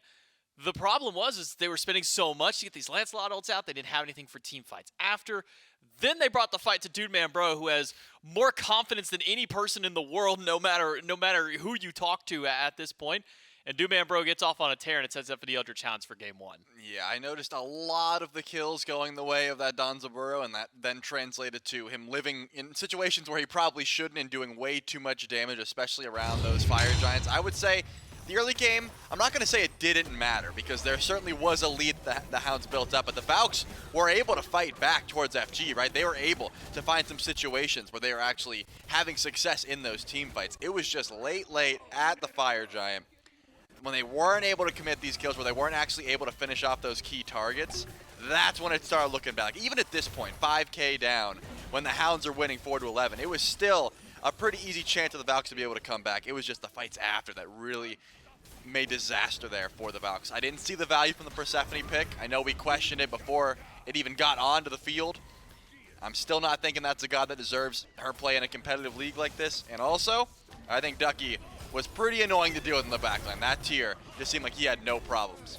I mean, combo the tier plus Oathhh in the late game on this Lancelot, able to get to the backline, finally get some work going through, but just didn't really see a whole lot out of BennyQ, which is so surprising because he's normally at least somewhat of a, comparable mid laner. Whenever it comes to these late game team fights, you get him on picks like the Merlin or the Agnis, the Vulcans, whenever he's able to get those. And he's able to deal so much good, consistent damage in the late game, but it just felt like this Persephone could not get the damage out there. A couple of ultimates that got blocked by the island as well. I look back to the Phoenix Siege by the Eldritch Hounds on the left side of the map, and is an island pull, and then the ultimate got blocked as well by it. But Dude Man Bro, 11-1-9, 5-1 for Ducky, and a 3-0 for EruptCrimson to close out game number 1. And that puts the Eldritch Hounds in a great position here. I mean, this is a team that has not been able to find success against the Valkyries in the past throughout Season 9, whenever these teams have had to face off during some of our Masters events and even all the way back during the qualifiers earlier on. This is a great look for the Hounds to start this set out. Yeah, no doubt. There are definitely some picks that I think maybe in contention for trying to take away from the Hounds, but are you really banning Danzaburou, for example? The tier certainly could be something to look at, and also you were talking about how safe Oathhh was able to be on the Lancelot despite how much aggression was put towards him, so maybe trying to take that pick away from Oathhh and maybe give him someone that does more damage but also can be killed with that amount of pressure could be on the cards here, but I'd say the cards are in the Valk's hands now. They really got to answer back here for game number 2. Yeah, we'll have to see out what tricks get pulled out of the bag this time for the Valhalla Valkyries to jump into the picks and bans for game number 2. Now on the verge of being knocked down to the loser's bracket are the Valhalla Valkyries. What changes get made moving into game number 2? Maybe some picks taken away from the Hounds. The Lancelot could be an option to at least pick up something for Kyrmi. I think that's something that Kyrmi has played in the past to success. Maybe we see just a change up in the mid lane as well from BennyQ. Not the greatest performance out of the Persephone. Maybe expect to see some swap arounds there. But as this first bans start going through, nothing has really changed from game 1 into game number 2. The Valkyries take away Thor. Response from the Hounds is take away this Hades. And it feels like, almost sometimes feels like we kind of just like overlook the Hades. We've seen him so much through, but this has been a pick for Aquarius specifically that has worked very well for himself. Yeah, and it's not going to be able to work for him because they keep taking it away, as well as that tier not going to be working for Ducky because that pick is also taken away. I'm curious to see what other adaptations the Valks decide to make in that last slot, but it will be the Cernunnos. So they weren't too concerned with the Danza. they're just going to let that one slide through. And I tend to agree. The Danza was great and safe, but there are plenty of other ADCs that need to be higher priority to try and take away from Dude Man Bro. So now the Valks get their chance to first pick here. And I'm very curious. There's a lot that comes to mind, but they need something that's going to be a game changer, and it's going to be the Quang. That was not banned away this time around, and that's going to be first picked here for the Valks. This is something I talked about on Waiting Room that I thought might be higher priority, but the one thing that Quang hates is that early pressure. And Daji is available, and I think Daji kind of wrecks Quang, at least in the early. Yeah, it feels like this is a very early Quang pick by the Valkyries. I'm not sure if this was just something that Kyrmi wanted to play or something they wanted to also take away from Oathhh in the same regard, but regardless of that, Quang is picked up first by the Valks. It was a Najah third ban by the Hounds. That's up for a Danzaburou Agni combo to be locked in. Something that worked pretty well for them in game number 1. No reason to change that up in game number 2.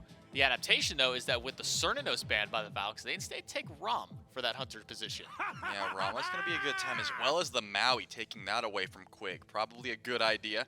I think he was having a great time as well. You need early pressure now that you have the Quang. You've got some great late game. You have that burst potential. You've got the XQ, but you need something that makes sure you're not just going to get run over by that early pressure. And it looks like the Maui is going to be that pick. And also, the Hounds don't really care about trying to get that Daji to pressure out the Quang. Oath's fine with the Lancelot. Still has incredible amount of safety as well as great damage. We know that Oathh knows how to play this pick extremely safe, as we just saw in game number 1, so he's got no problems running that one back. I'm curious to see exactly what they go to for Quig in the duo lane, though, with the Maui being taken away. And also, he's probably going to take some bans here in this second slot. So with the Maui taken away from Quig, I wonder then where the option goes. Yemoja's still available, but we have not seen a lot of priority towards Yemoja.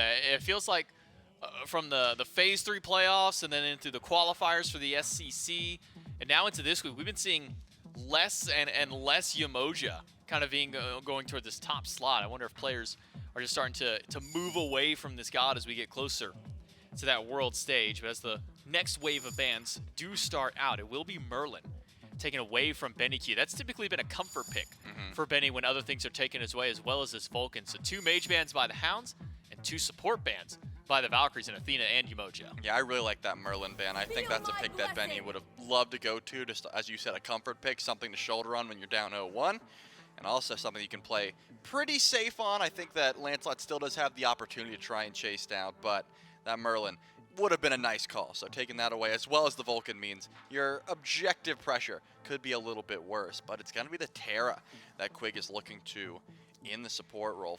Couple that with the Danzaburou, you got plenty of setup and actual lockdown there. Plenty of plans to burn some beads with the combo between Danza and the Terra. So far, the only SCC team that has been able to find a single game win up against these squads. And now back into the picks and bans, I was wondering where we were going to see some picks pick up here.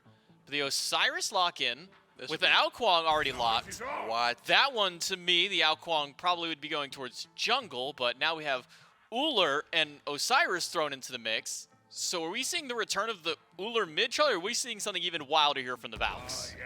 I mean, it looks like the Ullr mid. I'm just amazed we go to Ullr mid on when you're at down 0-1, right? Like that is a pick that traditionally lurked very well, took some nerfs, and since then we have seen not at all, right? And that to me is surprising. However, it does work extremely well at getting early pressure against Agni. He can't clear the wave very easily unless you're using Flame Dash, and if you Flame Dash on the way with an Ullr around, you're losing beads, and the next time you do it, you're going to die. So that could be the call.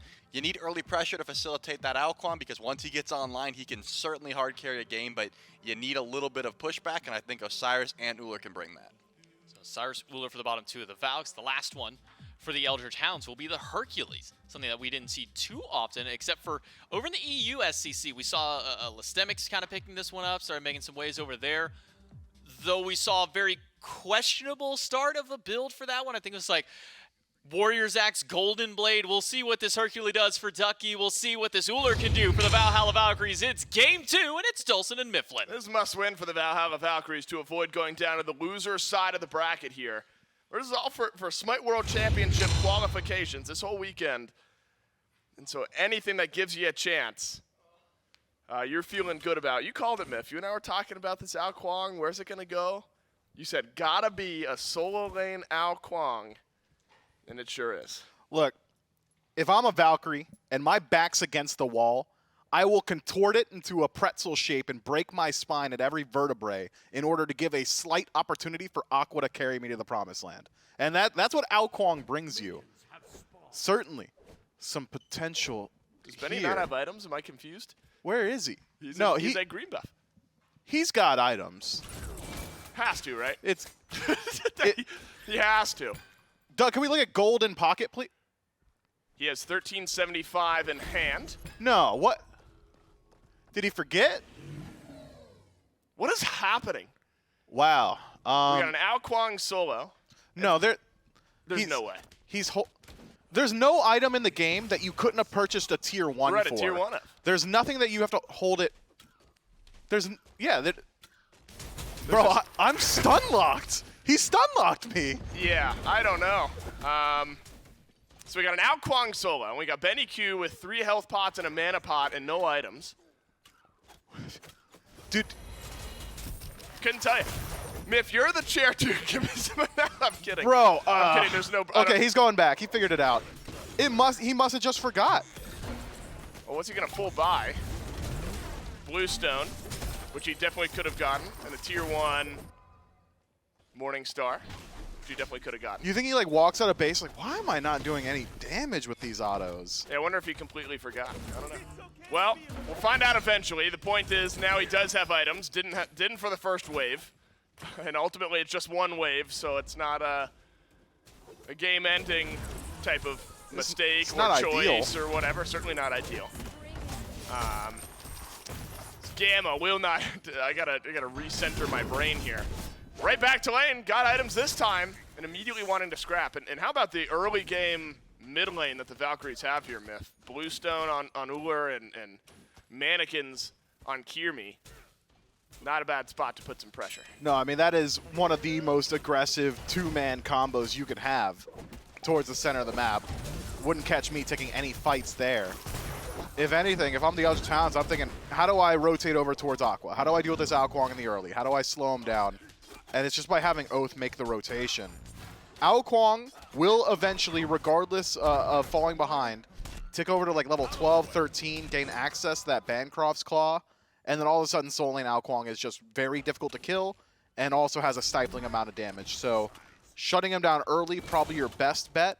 Facilitate Ducky, make sure he can start rotating towards these team fights a little bit more consistently, which seems to be what he's itemized for with the teleport. This is, it's not great, but he can okay. get up and over. He's okay. Interceptor helps out, heals up a little bit, does a little damage. You know what? I like it. Get aggressive on the Maui early. Now, I do wonder, so now we're talking mental check for the Valhalla Valkyries. So you get swept away in game 1. How are you approaching game 2? Clearly the Valks open to unique draft, as they have been all year long. Nice healing back from Aquarius. Ducky must not have had full kit available to him on that Hercules just yet. And now level 5. Would have been a death sentence had Ducky stuck around. But mental-wise, Myth, I mean, I suppose some of these more funky picks tell us that the Valks are still somewhat confident in their own right. I mean, it has been an entire month since we've last seen the Valkyries. Right, so this could be what's working. This could be legitimately what just has been working for them. They strike me as the style of team that aren't going to just throw something wild at the wall. They seem, for the most part, to be a team of habits. So I have to assume that they've been developing this since we'd last seen them. I think Quang solo has certainly got value. And now Ducky has got a problem. Is there an execute here for Aquarius? There's certainly plenty of stuns and just hit it. Yes, that's first blood to the Valhalla Valkyries and Aquarius on the Quang solo. More fighting over in duo as Oathhh has sent his pressure left. And it's an answered back kill, maybe 5 seconds from being first blood. So the Eldritch Hounds get one. It's on to Gamma, so far from worst case scenario for the Valks. No, Valk's in a very good position off that. This Quang is the issue. Everything else on the side of the Valks is just there to facilitate the Quang. You got a hyper-aggressive mid laner, that's to distract you. Look at me, I'm BennyQ, I'm jumping on waves, and I have got Bluestone. Be worried about it. You've got a pretty decently aggressive duo lane, all distraction. It is just sleight of hand to make sure you're not looking at Aqua over in that soul lane.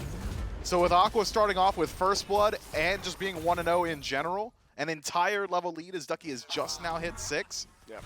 Alarm bells are already starting to blare. Yep.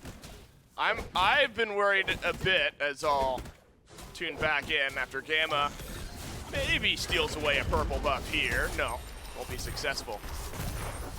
Benny has not had the easiest time so far in this lane. We've talked a bit about not coming to lane with any items. Now go back and picks up Transcendence. Last time I checked, his player damage was at like 61, and then sent a full volley of damage towards Crimson. Towards, not at. Right, totally missed all of it. You know, in lane, you're hoping to get some poke. Now, Crimson can do so as well, but an awkward laning phase for this Ullr where you'd love to be aggressive, but Crimson is... I guess you get these bigger circles for stuns and burst damage, then you simply back away before BennyQ can return fire, and it's worked out so far. But to BennyQ's credit, it's not like he's fallen heavily behind in this lane by any means. Now an opportunity. Big dashes away, tosses up the walls. He'll get pulled back. There's a nice stun from BennyQ and a slow burn onto the Terra as a rocket's written in by Dude Man Bro. But who's got the last bit of damage? None of these kills finished off. No more mana for Oathhh. He can't do anything else. He dashes through. But BennyQ up and over has nothing for Oathhh. And Crimson wags his finger, and it's another for the Hounds. Man, Benny has just not found his footing on this pick just yet. An easy pickup for the Eldritch Hounds there. Oathhh goes in and just says, hey, I'm pretty low. I've got no mana. You probably want to jump on me. And rides the horse into the sunset. But again, every fight that's happening on the opposite side of the map, even with picks going towards the Eldritch Hounds, I got to keep my eyes returning over towards this soul lane. I just keep thinking about what this Quang is going to accomplish if it goes unchecked. Pythagorean's piece already finished up. It's a good deal of lifesteal, good deal of sustain, a little bit of aura power for his teammates as well. But going in towards what I can only assume maybe like a Toxic Blade in this next slot, worried about some of the healing from Ducky. That's not what I'm used to seeing. Quang solo's been running the circuit in the ranked scene recently. This is the first time I've seen this build. And ranked success is largely indicative of SPL success, right? I mean, SPL players are playing ranked. Yeah, you're right. You know, just goes to reason. It's very tongue-in-cheek, but we can analyze it anyway. Gamma has been attempting some purple buff invades, hasn't successfully completed one. But this is what Oathhh has done. Oathhh has just followed up all the invades with simple ganks to left, and this is another one. Now it's Gamma dropping to 0-2, knowing that the Maui is going to be there. Oathhh just gallops over and picks up a second simple kill on this Lancelot. Now the Hound's still down in gold, but up in kills. You know, all the kills have been, or 2 of the 3, that landed onto Gamma. So the Valhalla Valkyries, the carries, the jungler, they've been able to stay on the map, keep that farm up, and haven't let these picks drop them behind just yet. Now you do hope to see something from Kyrmi here. It's an Osiris with mannequins and Golden Blade. You need to see that farm and maybe for the Valkyries myth, hopefully some jungle pressure. Yeah, I wonder where I would be headed if I were Kyrmi. That early rotation over towards Ducky found a good deal of value. Just remove some of that healing. No beads pickup means Boulder is really the only answer to the dragon. This Gamma. Does he have the swing? So far, he can't now. He has an island, and will dash away from Quig. Quig does not have much damage. Gamma should walk away from the back of this just fine. In the meantime, Wowy steps forward, has the snipes if needed, because Crimson's out of mid, but there's no one low enough. Wowy's gonna drop, and Dude Man Bro just shy of the damage threshold. These two teams have not been able to find a knockout punch on the left side. Man, the fight was constant, but nobody falls down. The Eldritch Hounds TKO 3, where it's only Oathhh that heads back to base on the other side. But you just gotta think, maybe had BennyQ been able to rotate in towards that fight, some of these low HP targets likely would have been no HP targets, but instead was very low on mana, had to stick around in lane, was at least able to clear out the wave, whereas Crimson, he hasn't had an issue getting involved on either side of the map, has been rotating the entire match. No, Crimson had a fantastic game number 1 as well, constantly finding damage on this very same pick. And it looks like the pace is going to continue. I mean, the stuns and the burst from Crim all game long in game 1 have now transferred over to some early damage and some early lockdown here in game 2. Top XP per minute in the game as well, 630 or so. Very high pace. Gonna be top level in the game, and likely continues that, though. Aquarius continuing to build up now. It's another stun on the Gamma. My goodness, this Maui is now fallen 2 levels behind. Not for a lack of trying, but it has not worked out. Dave, I'm beginning to lose faith in the Ullr selection. Hasn't accomplished a whole lot. I haven't lost faith in the Maui selection, surprisingly, considering 0-3 haven't. Really? Maui's just good, man. That ultimate is just going to be good. Gamma could not level up again for the entirety of this match, and then 40 minutes in, hit a massive pull, and it could just change the game. The kit is so strong on Maui. That's where I'm at, personally. But this Ullr, you don't select Ullr for the latest portion of the game, you especially not if you're itemizing this way. Transcendence immediately into the Jotuns.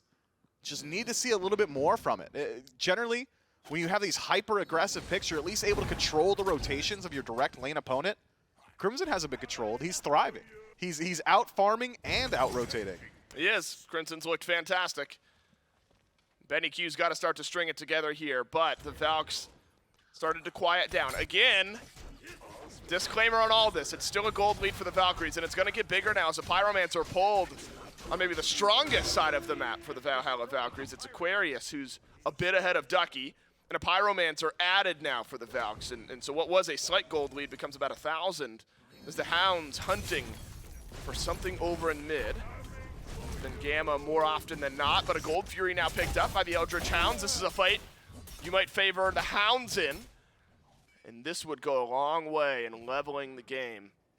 From where we stand, the burn is slow, 11.5 minutes, you're not quickly doing it. Kyrmi blinks, finds Crimson, but immediately has to leave. Grand Joust, as Osiris goes right back up and over, and the movement from Kyrmi has been simply too smooth for the Eldritch Hounds, but now Ducky's here, pulls Kyrmi back, and you can't dodge that.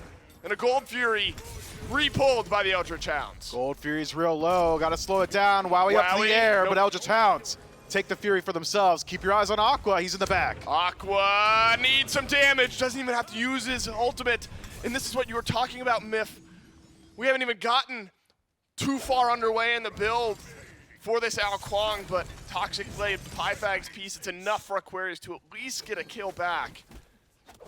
The gold lead equalized is even in kills, but Gold Fury, big difference maker for the Eldritch Hounds. It is. Just keep this game as close to even as possible.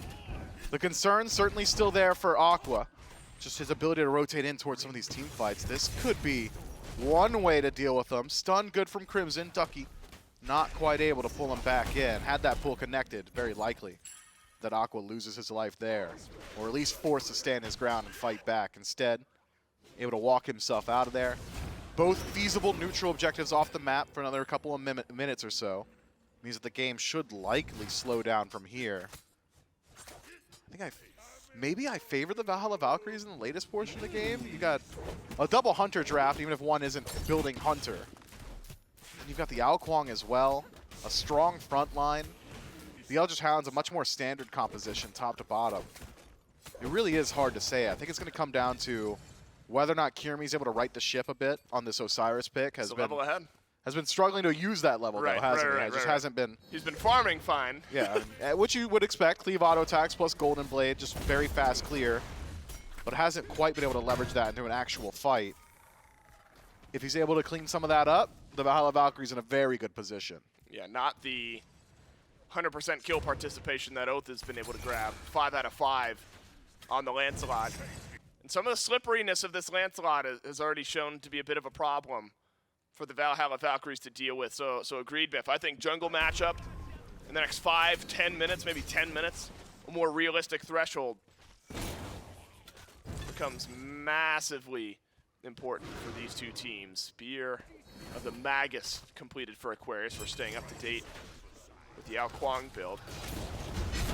Feels nice and melting down the target that you select. Double stun from Gamma. Island pull. Won't connect onto Oathhh. Actually, decent snipe there from Wowy. Just gets the shield off. Aquarius is rotated over here as well. Both soul laners have, in fact. Gentle pressure applied by the Valhalla Valkyries to stop the bleeding here, and it's done more than just that. It's rebuilt that lead back to about 1,000 after things equalized around the Gold Fury. Yeah, just not much to fight over on this side of the map, though. Those And buff XP, invades, my goodness. really the only thing separating them now. Is that Wowy? Slight experience leads here or there. Some in the solo lane, maybe a little bit for Wowy as well, but their XP leads in reverse. The Eldritch Hounds, Crimson, still slightly ahead of Benny in mid. Right. But for the most part, it's the Valhalla Valkyries top to bottom. I'm really curious about this next Pyromancer fight. That's when we're going to see the solo laners truly involved. Sure, they've made rotations, the both of them, and even Aqua picks up a kill around the tail end of that Gold Fury, but it was an already low HP target. We haven't really seen what this Quang can accomplish in a more even state. Now, with Pyromancer spawning up, that's where the fight will really favor having your Quang get involved. Yep. Maybe we get to see some of that damage output. Lifesteal already stacking up pretty high with that Spear of the Magus in third slot as well. No rotations go. towards him. Benny, though, good damage. Haven't seen any of that from Benny. Finally, get to see him burst down Crimson. Now, an Agni from range, hard to get. But BennyQ able to connect this time, and that's given a momentary advantage to the Valhalla Valkyries. Grand Joust used by Oathhh. Gallops away. Valhalla Valkyries, you know, you got to take a breather. Again, this is not an elimination set. But you don't want to play tomorrow in what will be an elimination set. You want to extend your life as long as possible. You want to give yourself a chance to win a set and move on to Worlds later on this weekend. This fight will go a long way in determining which of the two is going to happen. As Crimson follows up on damage from his solo laner. And it's Kyrmi for the second time this game who will drop, and Gamma for the fourth. Hounds with 2 clean picks. Just great usage of the CC from the Eldritch Hounds. Damage output from Crim a bit too high as well. It's Aqua who was under threat the entire time, and the Valkyries step forward to peel out for their solo laner. And they do so. Aqua makes his way out, but at the cost of 2, both Gamma and Kyrmi. He bursts Quig. I don't know if he's going to try to go in. He doesn't have the burst, no way. No. But now Fire Giant leashed. Uh-oh. Aquarius doesn't have stealth. He's out! Oh, his ultimate connects. He'll do you one better. He'll get a kill on the fadeaway. And it's an important play from Aquarius. So not only is the Pyromancer stopped, but Aquarius snags one. The Eldritch Hounds, their momentum swept aside. Major fumble from Oathhh there. Gotta trust your allies to finish off that kill next time. That was the only way that Aqua makes it out of there, and he does. Stops the Pyromancer as well, as you said. But the Eldritch Hounds still keeping aggressive. Thought maybe we'd see him pull the Oni Fury there. But with 5 seconds left on the respawn from Oathhh and a minute left on either one of his relics, unlikely that we see the Eldritch Hounds get aggressive. Aqua, he's building something up. 3-0, the only one on the board for his team. And the threat is there. I mean, Yeah, solo let Pyro. him cook, Myth. Let him cook. He's cooking, bro. Ducky's here, a chance to steal away the Pyromancer. And the Eldritch Hounds will steal it away. He ain't cooking. No. Who let him cook? He burns it. My goodness, this game, with all of its twists and turns, luckily for the Valhalla Valkyries, a Pyromancer being stolen away is the least of your concerns, but that does, again, equalize the gold lead at 18 minutes. Some life steal still building up on this Quang. BennyQ will take a little burst here from EruptCrimson. Kyrmi starting to hover towards the left side of the map. Gives you the idea the Valkyries considering an Oni Fury. Maybe a fight as Oathhh has to dash away once again. BennyQ still taking burst. Lots of ebbs and flows, Myth, building around which mid laner can poke the other out. It's right now BennyQ, who's half HP, but an Earthen Fury down from Quig. Follows up the Oni Fury pull. Valkyries drop it, end up backing away. And Kyrmi has gone back in, has rooted 2. Snipes, not enough to finish off Oathhh, but Kyrmi still got damage in the back pocket as Wowy down from the sky. Kyrmi doesn't get the kill, but stays alive. Here's the rocket, it's Doomambro to flip it back. And it's Jungler down on one side for the mid on the other. That's a much better pick for the Valhalla Valkyries. Crimson so much of the Eldritch Hounds team fight presence lost for the next 40 seconds. DMB healthy, as is Quig. Purple buff approached. Gotta think you can fall back to the Fury here. Gamma can't walk forward anymore. He's way too low HP. With Oathhh on rotation as well, I think I would like to see this Oni Fury pulled out. Only concern being maybe some steal potential from Benny. Wowy doesn't have access to the ultimate. But with Aqua making his rotation, that should spell the end of the potential for a Fury pull from the Hounds. Time to ride, old friend. I thought. You thought. I thought. I was wondering if you might be right, but the Hounds go back in. Wowy with no snipes, so no chance to steal there. Oathhh still has his ult, but the Oni Fury, the split engagement here. The Hound's still on the Fury. They've now leashed it as Oathhh has been left alone. It's a simple kill for Wowy. As Quig burned down by Aquarius on the other side. Now's the time for the Quang to show what's Good up. Lord. BennyQ finally gets one. And the Valhalla Valkyries call the Hounds Oni Fury pull. Oathhh sacrifices himself for Fury there every single time. I mean, that is a clear Oh. call as the Valkyries, Fury Aquarius too. yeah, barely survive Aqua and barely confirm the objective. But the call from the Eldritch Hounds to reset after Oathhh had gone in entirely, very concerning. Reset the objective, lose it. Oathhh loses his life as well, and the Eldritch Hounds, a lot of their momentum lost in one small trade. All of it. 2K gold. Yeah, 2K gold. Aqua's still strong. Fire Giant's up. Aqua's made the massive difference here, Myth. I mean, you've magnified that side of the map for good reason. Now we're finally seeing it play a role in these fights, and it'll have something to say to Quig here as well. Slowed down by Ducky, but slow is enough. Those snipes from Wowy. Last one won't hit. Oh no, Kyrmi gets run down by Oathhh back on the ground, and a grand That's joust into a massive. push from Ducky. Slows down this team fight. The Hounds, they'll find a pick onto Kyrmi, and suddenly the Valkyries, the team, to lose their advantage. Man, Kyrmi has just been W key all game. And has yet to hit pay dirt once more. Drops his target low. Nearly finds the pick. I suppose maybe thinking Aqua right behind him, but Aqua had switched targets over towards Ducky. So it's Kyrmi who falls for nothing. And the Eldritch Hounds find a bit of footing once more. Had it been a clean pick for the Valkyries, it's a Fire Giant and potentially some towers. Instead, it's a reset back to neutral, as both teams will be vying and jockeying for any sort of advantage they could find, moving in towards the fire from here. Still no clear answers towards the Quang just yet. Maybe that Grand Joust could make it very difficult to utilize Water Illusion, the dash from Aqua.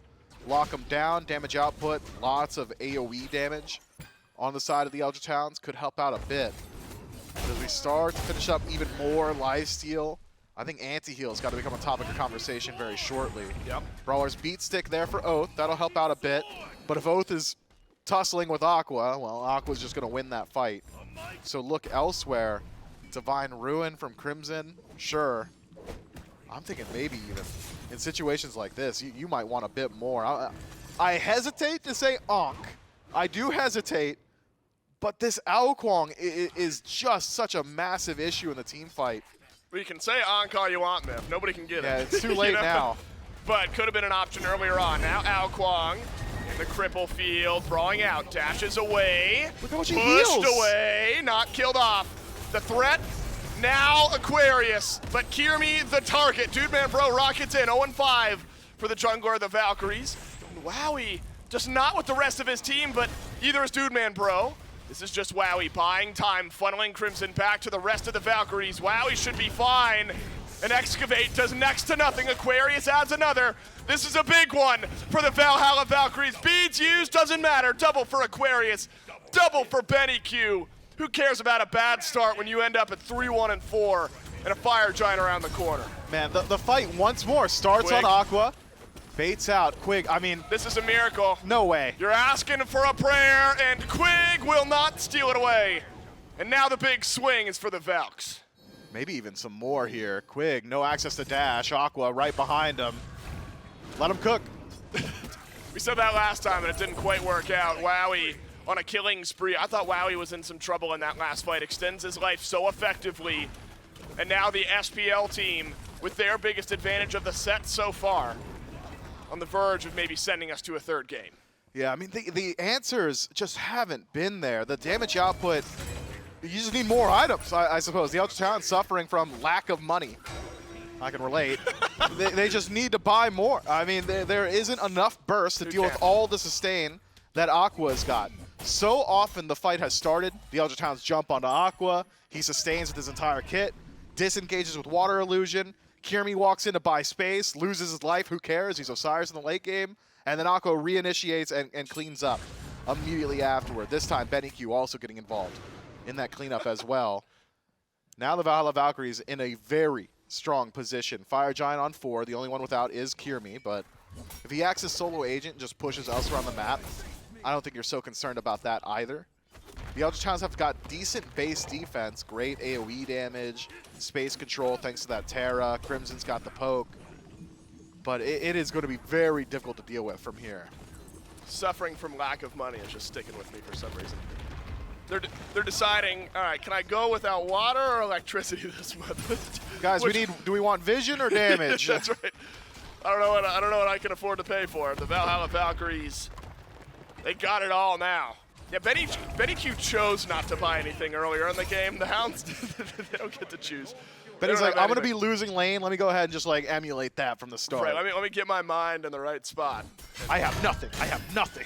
BennyQ's turned it around. Now, you know, only halfway up the damage charts, but a 3-1-5. Only died earlier in the game, has stayed alive throughout the rest of it. Ullr can be a slippery pick to lock down as well, but we've zoomed in on Aquarius early because when are we seeing an Kuang solo, you know? And Benny skipped a meal so he could stay hungry in the game.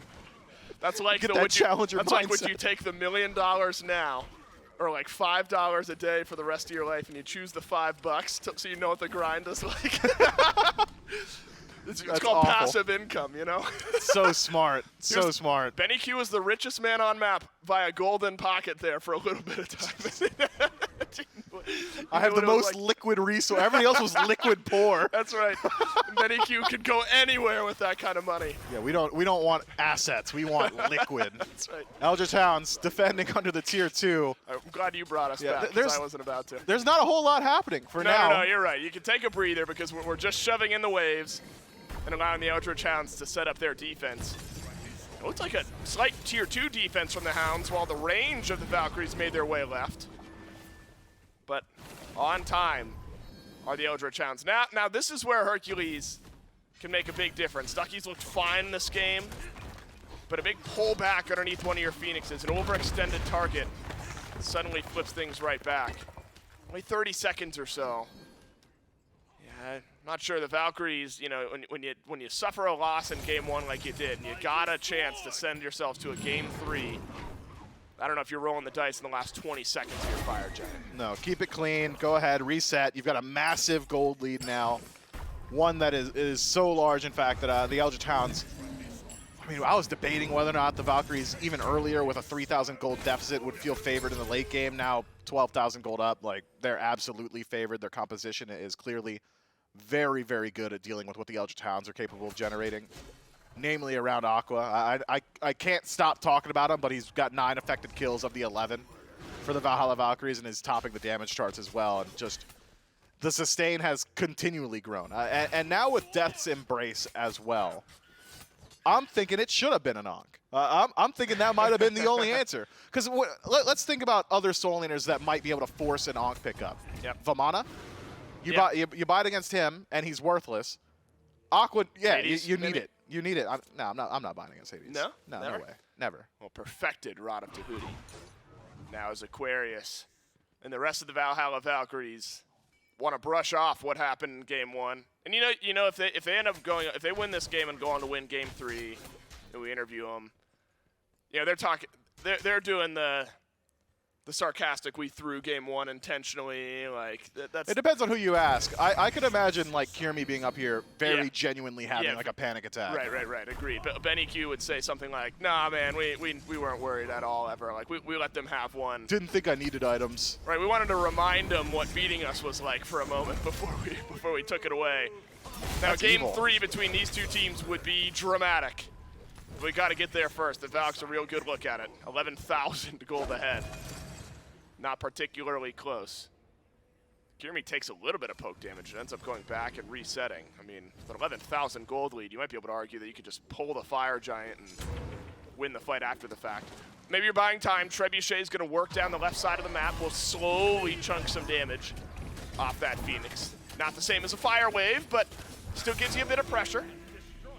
Gamma and Ducky both looking for the initiation. Neither will find it. Again, still tense, still slow around this FG. The Valk's not feeling maybe like they can just simply pull it in front of the Hounds. Until now, they will, and the Hounds send Ducky back to deal with the Trebuchet, to deal with the minion wave, and it's a steal or nothing now for the Eldritch Hounds, and it's nothing.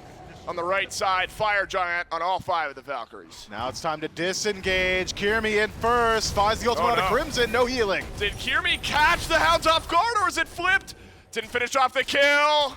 And wow, he won't have the angle. Crimson lives, and you've immediately lost one of your FG buffs. A slight blunder from the Valhalla Valkyries jungler. Man, Kyrmi just let go of the W key. Tough game. Just one time.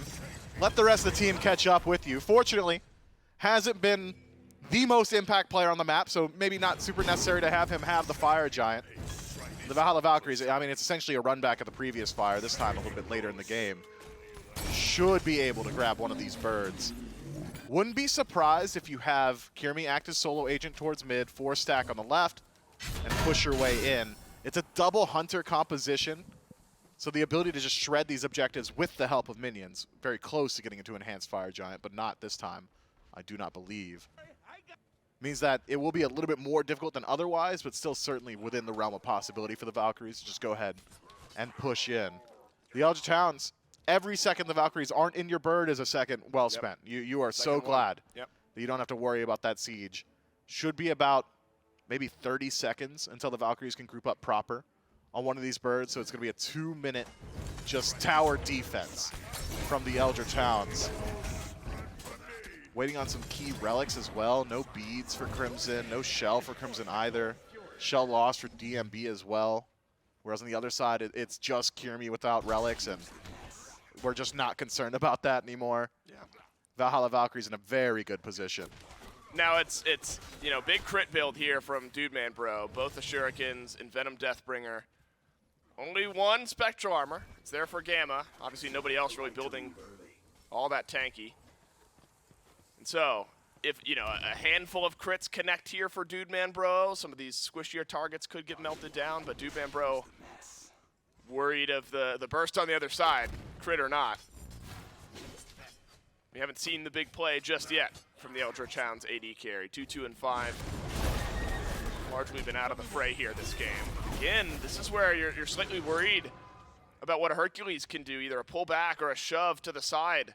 Sets up for some burst damage, and Aquarius gotta find a jungle camp to sustain back up.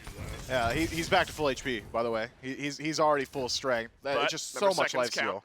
Seconds count. You've burned off some time from the Fire Giant here in the Valkyries. Oathhh doesn't have access to the ultimate anymore, so Grand Zhao's Cripple Field not going to be accessible here. Was potentially one of the best ways to slow down Aqua. But still, you've bought a good deal of time. Only a minute left. Kyrmi in. Oathhh left dashing away. Lots of damage from the Valhalla Valkyries. Not enough, though, to kill off the jungler. Kyrmi goes up and over it again. Kyrmi left running at low HP. The Phoenix needed one more shot, but it won't find it. On the left side of the map, the Valhalla Valkyries working down the left side bird. Execute, beads out by Ducky this time, but Aquarius simply healing too much. The stealth away and the excavate shuts down Aquarius, but it's not faring too well for the Eldritch Hounds on the left side. Oathhh doesn't finish off the kill. He's done. Wow, he needs one, hits one, but the left side bird still stands. Ducky, he's done with Aqua. He wants more elsewhere. Oh, no. Eats the stun immediately. No. Oh no, Ducky steps forward, forces the jump away by BennyQ. Wowy wailing away on the front line. Has not been pressured, not just yet. And the damage won't hit the Phoenix. Eldritch Hounds have done enough. 10 seconds left on the FG buff. This is all Ducky on the defense. He's done it all by shutting down Aqua. But you're not out of the fire just yet. Oh, no, Gamma again. pull back. Again, Gamma steps forward. Ducky! Oh, it's an excavate onto BennyQ. And BennyQ lives with a sliver of HP. He'll take it. Gets rid of the left side Phoenix. Fire Giant up in a minute. Same with Gamma. I didn't think Hercules was meta until just now. That was, throughout the entire duration of that base defense, I believe 5 pulls into Phoenix from Ducky. Just as clean as you could hope from your Hercules. Just no damage output behind them, unfortunately. Means that the Valhalla Valkyries are able to finally break the base. Left side bird will fall. And even with Gamma trading his life as late into the fight as he did, 20 seconds left on the respawn, he'll be back up around the same time as the Fire Giant. Eldritch Hounds haven't really got a position where they could just push it and take it. If anything, expect the Hounds, if they do get aggressive, to try and force a fight as quick as humanly possible. Right, you want to catch them before Gamma's able to get there. As far as actually doing the fire, you can't do it in the face of the Valks. No. Still awkward for Kyrmi. He's going to now flank all the way around the backside of the Eldritch Hounds. Maybe a bit of ward coverage has spotted him out. Yes, one by that Greater Scorpion. And so the Eldritch Hound's aware of where this Osiris is. Now the death timer's long. You know, at this point in the game, the Eldritch Hound's heavily behind. You're still favoring the Valkyries because of the gold lead, but if a ridiculous fight happens and the Hounds sweep the Valhalla Valkyries, you got a lot of towers to work through. That's maybe priority 1 here for the Hounds, but do have to be careful. Nothing guaranteed for the Valhalla Valkyries, though Ducky heads back to base. He's got TP. Has teleport. The Valkyries feel like they can force it by pulling the Fire Giant. They do. It's melting somewhat quickly. Swing through from Gamma. That's put a stun onto Oathhh. Though, dropping fire bombs from over the wall. Kyrmi melted through, but BennyQ trades out with Dude Man Bro. As Aquarius hoping to dodge out the damage. Won't be able to do so, but it's still Wowy left on the map. It's a 2-for-2 trade. 3 is Wowy's got a double. We've talked so much about all of the carries, and that's where all the focus has been. But Wowy has stayed alive, stayed untouched, and adds 2 kills for his team. Double Hunter is so hard to deal with. Ducky lines up against both and buys a good deal of time for Oathhh in the backline as well as Quig to take their fight up against Aqua, but still not a value trade for the Eldritch Hounds. Better than you could have expected. 17,000 gold behind, but still certainly capable of taking the Fire Giant are the Valhalla Valkyries. Both Hunters being alive, and with your tank there as well, I mean, it's an ideal situation to grab the EFG. Not in a position to really hold on to it, unless the Eldritch Hounds just refuse to show some face here. Doubt the Valhalla Valkyries will leave it up to risk, and they won't. No, we're not rolling those dice. Yeah, EFG on 3. Double Hunter, both got it. Only 2 birds still standing. I don't know, Miff. I think this game, so long this game's got something else in it. I can feel it down to my bones. You casters cursing the Valks right now? I think that if it's a caster's curse, that actually benefits the Valks. Okay. I would say if this game has nothing left, it's cut and dry. Oh, okay. Valkyries are going to win. I'm That's with a you. caster's curse for the Valks. Me predicting that something crazy is going to happen is a curse against the Hounds, I guess. I just don't see it, man. But it has been far from clean on these base sieges. You only got, well, you got EFG on your 2 Hunters. That feels great. So good, in fact. But there's just something. That's like a 10 out of 10 experience. But you got 30 seconds or so where Aquarius, Kyrmi, and BennyQ don't have beads. They probably will be slow to step up. But Ducky's been too much of a menace around these Phoenixes. He really has. You know, I'm waiting for the one big random pull. He's gonna pull 3 people, Right. punch all 3. That's what I'm saying. I'm just Okay. There's already been too much chaos in this set. No. Oh, I'm No, such a what? genius! Oh no! You're so smart! Aquarius melted. Kyrmi has to leap away. It's unfathomable from the Valhalla Valkyries. They're split 3-2, and Aquarius gets deleted. Oh, the and bird's he's dead back for up. 50 seconds. Left side, Phoenix respawn. Crimson able to defend it as well. Silver lining, Aqua didn't have fire going into it. Anyway, so right. he didn't lose anything here. You're going to have 2 minutes with the Fire Giant buff still. They No, will. A minute and a half, maybe. Minute and a half just about. But no, that is an awful situation. You can't get picked there. Because now the Eldritch Hounds, I think, probably not worried about another base defense here. There's just no way that the Valkyries can get all the way back to those Phoenixes in time. So, assuming that all 3 of your birds are back up as you approach the next Fire Giant defense, you're just better off than you were. Yeah. Yeah, you're right. If it's in the next minute and 30 seconds, can the Valhalla Valkyries regroup, shove down left or right side bird? That ends up being the question. These mini waves are so pushed up. They can get there. They won't have much time to play with fire, though. You wouldn't think. You know what? I'm checking the box. I'm saying that was something crazy that happened. That's and we're done. We're done. The rest of the game can be clean from here on out. Okay. I've had enough drama already here. Might still have 1 to go. Now, you know what? It's the mentality you were talking about with like Ravens and Titans earlier today. We were saying send the game along. Make the Valkyries think, or in the argument you were making, make the Titans think about you know what they got to do. It's the underdog team punching up. The Valkyries are in that spot right now, but it's worse because if you lose this game, you lose the set, and you're on the loser side of the bracket. Right now, the Valkyries thinking about just about every decision they make. That's good poke damage onto Oathhh. Fire Giant, 45 seconds left on the 3 members of the Valkyries that have it. The left side bird does indeed drop. Now get out of dodge. Take your advantage, Valks. They'll do so. I'm not sure they even stick around for the mid or the right Phoenix. Could start to set up. There's a Pyromancer soon respawning. The 40-minute mark. The Valkyries once again have broken the base of the Eldritch Hounds. It's just the status quo. The status quo of the last 10 minutes has been left side bird down, Valhalla Valkyries advantage state around the Fire Giant. This time, though, it's not an immediate reset. Instead, maintaining presence, potentially a bit more. DMB.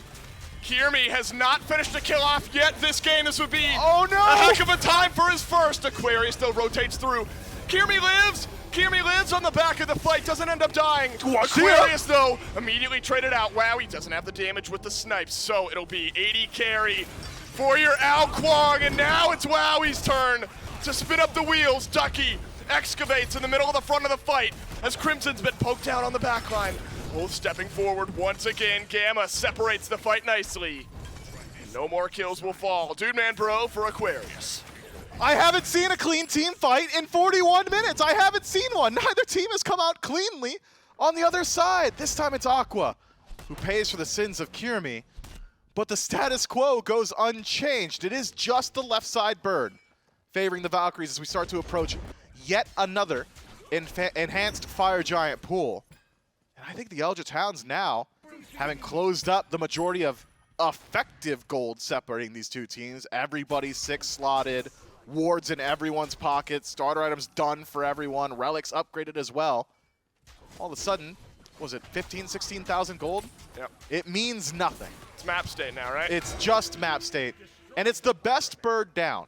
That is still true. The Valhalla Valkyries have generated the most threat that they can with only one Phoenix being taken. But Ducky can clear these waves. TP is way back in. Plenty of wards in pocket for him to go to. We're not out of it just yet. The relic situation is horrendous for both of these two teams. None except for the Aegis from Wowy that's just about to come back up. Now, I'm trying to do quick math. I mean, it's nearly impossible trying to figure out who's slightly worse off. I mean, you're really splitting hairs. It's the Hounds.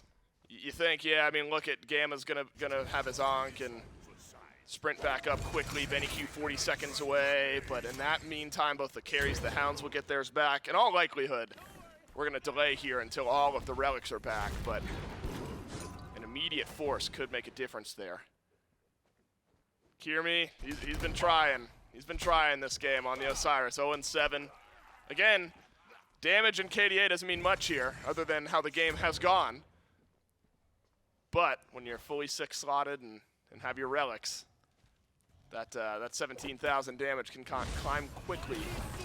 Kyrmi's able to find the initiation. Fire Giant now picked up by the Valhalla Valkyries. Ducky's still over on the left side of the map. He teleports in, but he's back by the blue buff, but it's immediately dropped. Rocket sent out by Dude Man Bro, so teleport and also ult from DMB, both forced by the Valks. Ducky nearby. He's done a good deal of work on that minion wave on the left-hand side. Jungle 1v1 on left. Oh, they should be all right. Aqua not going to line up here. Kyrmi might. Gamma in. Goes back in. Kyrmi roots one in the back. Double pull from Gamma. Kyrmi finally finds a kill, and what a time to do so. Aquarius lives, but Doomman Bro immediately trades back, and now it's Wowy who's got to roll away. Doesn't have snipes. Got to stay alive due to positioning, but it's 3 of the Hounds running him down. Got him. Gamma and Kyrmi, the last 2. Did Kyrmi go back and reset? He's walking back from base. And so it's just the Osiris, just the Maui, against a lot of damage that the Hounds are bringing. Got to get back to your base soon if you want to get that left side bird back up. The Eldritch Hounds take yet another team fight. Aqua has not figured out his positioning in these engagements, has been taking too much just collateral damage. These bombs aren't meant for him, but they're connecting regardless. Crimson has done too much, and Ducky, throughout it all, clears out, what was it, 15 waves on left finally. Yep. Takes up his post once more and keeps the bird alive, and yet again, the Eldritch Hounds have extended the game. This time, though, permanently extended. This is the last enhanced minion wave on the left-hand side. And the Eldritch Hounds should be able to regroup, and they'll regroup first, by the way. Wowy dead for 20 seconds still around the enhanced Fire Giant. These are the situations as a player that really test your mental. Yeah. The Valhalla Valkyries come into this as a heavy favorite, having won every set this year, and they have been tested at their absolute limit. Now, 45 minutes into the game, the Eldritch Hounds, it's essentially dead even. And Myth, the Hounds swamped the Valks in game 1 of this set, and the Valkyries had a true effective 11,000 gold lead at one point when the itemization hadn't caught up. And you're right. You're right back to even. So the game simplifies as far as gold and itemization. You're buying power pots, things like that, defensive pot, in Kyrmi's case, waiting to use it before the fight breaks out. But this time, I'm not sure we're delaying until all of those relics are back. Uh-oh. This is awkward. No, not like that! Oh, this is awkward. Oh, no. Aquarius is picked again. It's a double pullback from Gamma. But I'm not sure the Valkyries, without their solo laner, have the leg to get it done. Up and over goes Kyrmi. Excavate out. And Aquarius once more picked. Remember, Aquarius got picked in mid on the Phoenix Siege. Now Aquarius picked right before the EFG. Danzaburou low enough. And the Eldritch Hounds Hunter will have to reset. Reset? Who cares? 50 seconds left on Aqua's respawn, and that's not a normal just TP pickup for your soul lane. He's going to have to walk the entire way. The Eldritch Hounds, reset, go ahead, get your HP back, pull the enhanced fire, and the Valhalla Valkyries will be forced to respond, or they're going to go ahead and give it up. Wowy needs to step up and try to steal, right? At least. But Wowy's over on left. Yeah, I don't know why Wowy would be here. It's a non-committal steal. If it's not going to be Benny's Wowy, here? why is it going to be BennyQ? Oh, no, it's disastrous for the Valhalla Valkyries. They don't send a steal over, but they send BennyQ forward. Kyrmi up against the wall. He'll get pulled back in by Ducky once more. Was he out? He'll lure the afterlife away. He's got to survive, and he won't. Another for the Eldritch Hounds. And they've reset once more. Now the silver lining, we've talked about a lot of them, is the Valkyries have so many towers left up still. What was 4 left on the map. But it looks like the Eldritch Hounds, it's a slow burn on this tower. The body language is going to tell us a lot here, and it's right to the mid-Phoenix. They can step up. 50 seconds left, 40 rather, on nearest respawn. Gamma up forward, just sets up a wall. Oh no, and Snipe's already used by Wowy to start off the fight. Gamma's going to die here. Eventually, Danzaburou finishes off the kill. Now you're still 30 seconds away from BennyQ, 40 seconds away from Kyrmi coming back. They're going! The Hounds were down 11,000 gold earlier on in this game, and the SCC team that has not beaten the Valhalla Valkyries all year long might get it done here as Aquarius has finished off the first. He's got plenty of damage. Ducky drops as well. Danzaburou finishes off Aquarius. It's Wowy got it. now with the damage, but Danzaburou still has damage on the Titan. Wowy steps forward. Eldritch Hounds, they will leave. They will not end the game, and we will go on at the 48-minute mark. DMB was padding damage at the end, taking the 1v1 up against Wowy. May have lost the opportunity to end the game here. The Eldritch Hounds have at least exposed now a weakened Titan. There's backdoor potential for individual members of the Hounds. If Oathhh can get back there with the help of even just one, could just walk in. Backing. Oh, he's waiting for the red. He's going for the red. He's waiting for the red buff. No, DMB's not that wild. I don't know, man. If it was anyone else, I would have assumed the red buff. But I'm talking about a rocket right down Main Street. Just end the game off. I don't even like that he's standing there, really. It's just wild. I can't. Let's take it back a little bit, Dave. Let's go back a little bit further. Hit me with the rewind. Benny steps up for the steal when your global presence hunter is farming a red buff. There is such a desync in the communication there from the Valkyries. It's just let him have it. No, we could try and steal. It can't be you. Benny gets picked, and you lose so much immediately afterward.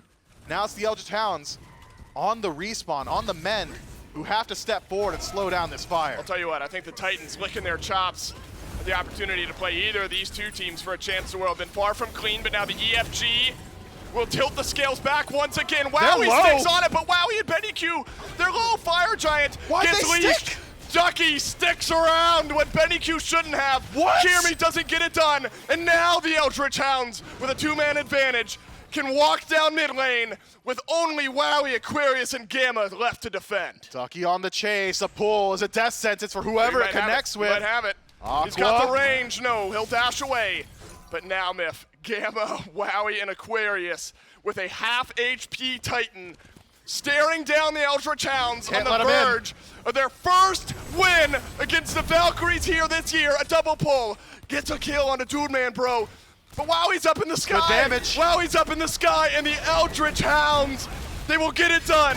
They will 2-0 the Valhalla Valkyries. They were down 11,000 gold. Does not matter. And down go the Valks in the SCC. They knock them to the loser's bracket. I cannot believe that. The absolute pacing of that game is ridiculous. When you go back 20 minutes ago, we're talking about the perfect scenario, the perfect storm for Aqua on this Quang. Was allowed to free farm for the entirety of the early, rotates in, I believe starts the game 6-1. And then from there, it's pick after pick after pick. And the Eldritch Hounds slowly claw their way back into this game. That is exactly the situation we were talking about earlier. When the challengers take the favorite to the absolute brink, the latest portion of the game, it just builds up all this mental pressure. And that mental stack seems to have crushed the Valks. Man, the Valks, they leave their carries to stick around on the Fire Giant. Dude, there. they died to PvE. I couldn't believe it. They lost like 80% of their health bar to that Fire Giant there and nearly secure it. They don't. Ridiculous turn of events here as the Eldritch Hounds all year long struggled against the Valhalla Valkyries. But Myth, when does it matter? Right here, right now, with Worlds on the line. These two teams could meet up. There's a world where they fight again later on this weekend for a chance to go to Worlds in that set, but lots to play out before we get there. For now, all we know for sure is the Eldritch Hounds, they've come to play. The Eldritch Hounds, one set away from going to Worlds, by the way. That's nuts. Eldritch Hounds take this one 2-0 over the Valhalla Valkyries, and the desk will break down how they did it. So the SCC interrupt the flow of our Pro League teams with a win out of the Eldritch Hound in 2-0 fashion over the Valhalla Valkyries, who had such an astounding lead to really start this game out, Charlie. I mean, it's one thing that Dave hit time after time again. I mean, this is 11,000 gold and climbing in favor of the Valkyries. But the fortitude by the Eldritch Hounds, and I gotta give massive shout-outs to Ducky over anybody else on that Phoenix defense at the top, where he ran from left side to right side, back to left side, got multiple pulls back. Ducky and the Eldritch Hounds able to pull out and take game number 2. Yeah, I think the defense goes absolutely crazy because if they aren't able to grab just one Phoenix and get out, maybe you have to send someone back to defend those birds and you can't go up to EFG like they were able to. I think the Hounds had a lot of different avenues to come back into that game because of the way they were able to defend Ducky. And also, I think Crimson on the Agni was putting out so much damage where you think maybe, oh, Wowie's going to step up here and auto the Phoenix. Oh, he can't because these bombs are 3-healthing him, half-healthing him. It was too much damage. I think the entirety of the team played so well. They all did their jobs despite being down so much. Once they got to like 30-plus minutes, they all were locked in. This was a crazy finish. Great setup, great damage out of team. All that also comes off the back of the support player who did a great job himself, Quig, for the Eldritch Hounds, standing by for our post-game interview. Yeah, Quig, I talked to Ducky in the pregame, and one of the questions I referenced to him, I was like, look, Ducky, you joined this team, and he hasn't been along for all of the Valkyries v Hounds drama that's happened all year long. You know what I mean? And you've been here, you've been in the throes of it. You finally get a win over the Valks. And it's this weekend of all weekends, Worlds qualification on the line. It's not my favorite question in the world, but finally beating the Valks, does it feel like a weight off? I saw the emotion there in the team booth. Yeah, it feels incredible. Like, there's nothing else to say. I'm so proud of my team, bro. Yeah, it's been awesome. And really now, do you feel like this makes it a bit more real for you, right? 2 teams come out of this group. You beat one of the 2 SPL squads. You're gonna face off against the other in this group later on this weekend. Even if you lose that one, the road may end up right back against the Valkyries, who you now know, who you've now proven that you can beat. Does it feel more real, the world's dream, potentially down the road here for you this weekend? Yeah, I mean, we always come in like expecting that we're gonna play our best, and like you never really come into a set expecting to lose, and 2-0ing them, a team that we've had troubles with all year, like that feels incredible. But like you said, job not finished. So it's a good way to be, and it's 2 wins in 2 very different ways, right? Game 1, you guys steamroll them a bit. Game 2, you're down 11,000 gold. You find a way to stick around. Do you think that is like one of the most mentally testing games you guys have played all year long?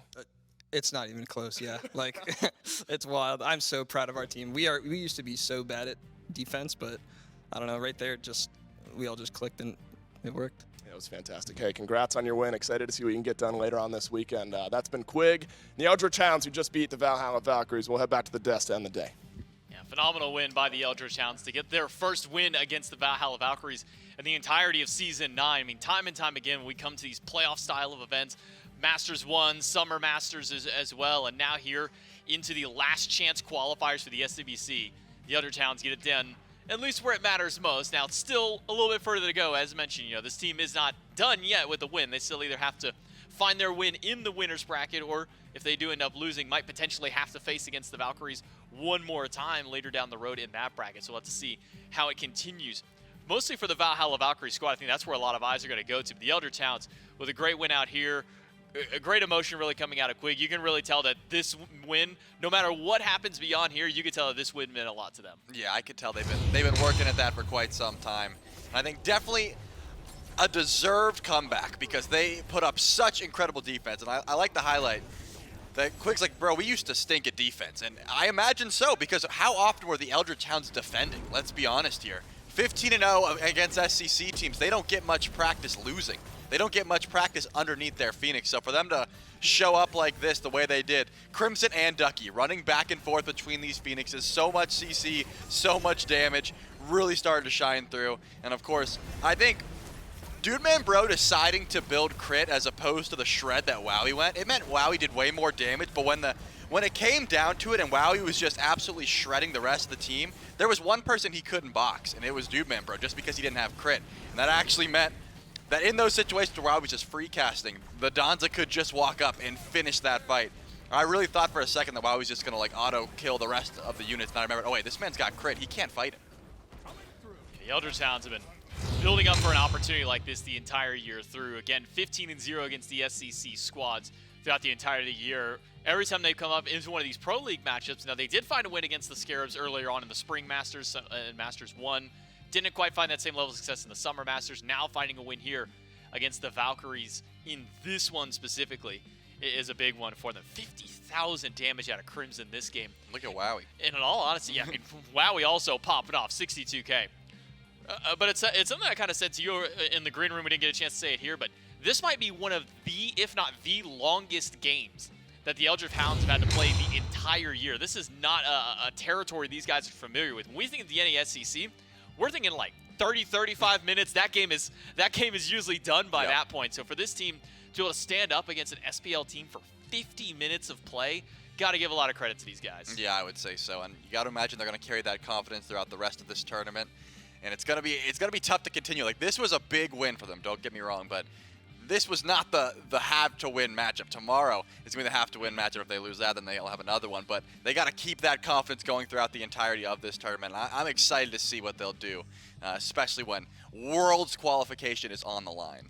Yeah, it's wild to say that this was the easy one. They got the easy one out of the way. They got their best of 3 done. Now it's only best of 5s from here out for at least the Eldritch Hounds. We still have some best of 3s that'll be going through tomorrow as we take a look at the bracket for our 2 groups. Group A, our matchup for match number 7. That one will be played all the way on Saturday in a best of 5. Tartarus Titans and Eldritch Hounds. Tomorrow, we'll see the Highland Ravens, another SCC squad, the number 2 from the EU region, squaring off against the Valhalla Valkyries in an elimination match. Loser of that one goes home for the best of 3. The winner will go on to await who will face off with them between the loser and the Titans and the Hounds. And similar situation as we move over to Group B. For those squads over there, we had a win by the Oni Warriors at the midpoint of today. They found a 2-0 over against the Storm. And now the Solar Scarabs at Hex Mambo, which will be our first match tomorrow, could be just as interesting of a set, Charlie. For my money's worth, coming into this event, this set that we just watched between the Hounds and the Valks, this is what I was anticipating. But this Solar Scarabs and Hex Mambo, seeing the new Solar Scarabs, and I have to basically say, this is an entirely new roster going up against this Hex Mambo. The only person who was there from Summer Masters to this was the solo laner. That's the only consistent point that the Scarabs team has had. So I'm curious to see how the Scarabs team has stepped up in their month off, and I'm curious to see how Hex Mambo will adjust now that we're going to have also their full team on a LAN together for the first time. I mean, if you look back at Summer Masters, they didn't have Johnny here. He was playing on ping, and they didn't have their actual support. They had Rotwin subbing in. We get a full power Hex Mamba up against a brand new Solar Scarabs. And that's a scary thing, but also the second I figured out that that was the matchup we'd be watching tomorrow, I got extremely excited. I mean, that's going to be the must-watch of this entire tournament, and I'm very excited to be here tomorrow. Yeah, what a great day and a great set that we get to start out with. We're going to be eliminating 2 teams tomorrow and moving 1 more on, so make sure that you tune in at 11 a.m. EST as we kick off day 2 of the SWC group stage. On behalf of myself, Charlie Casters, everyone behind the scenes, thanks for watching, and we'll see you tomorrow.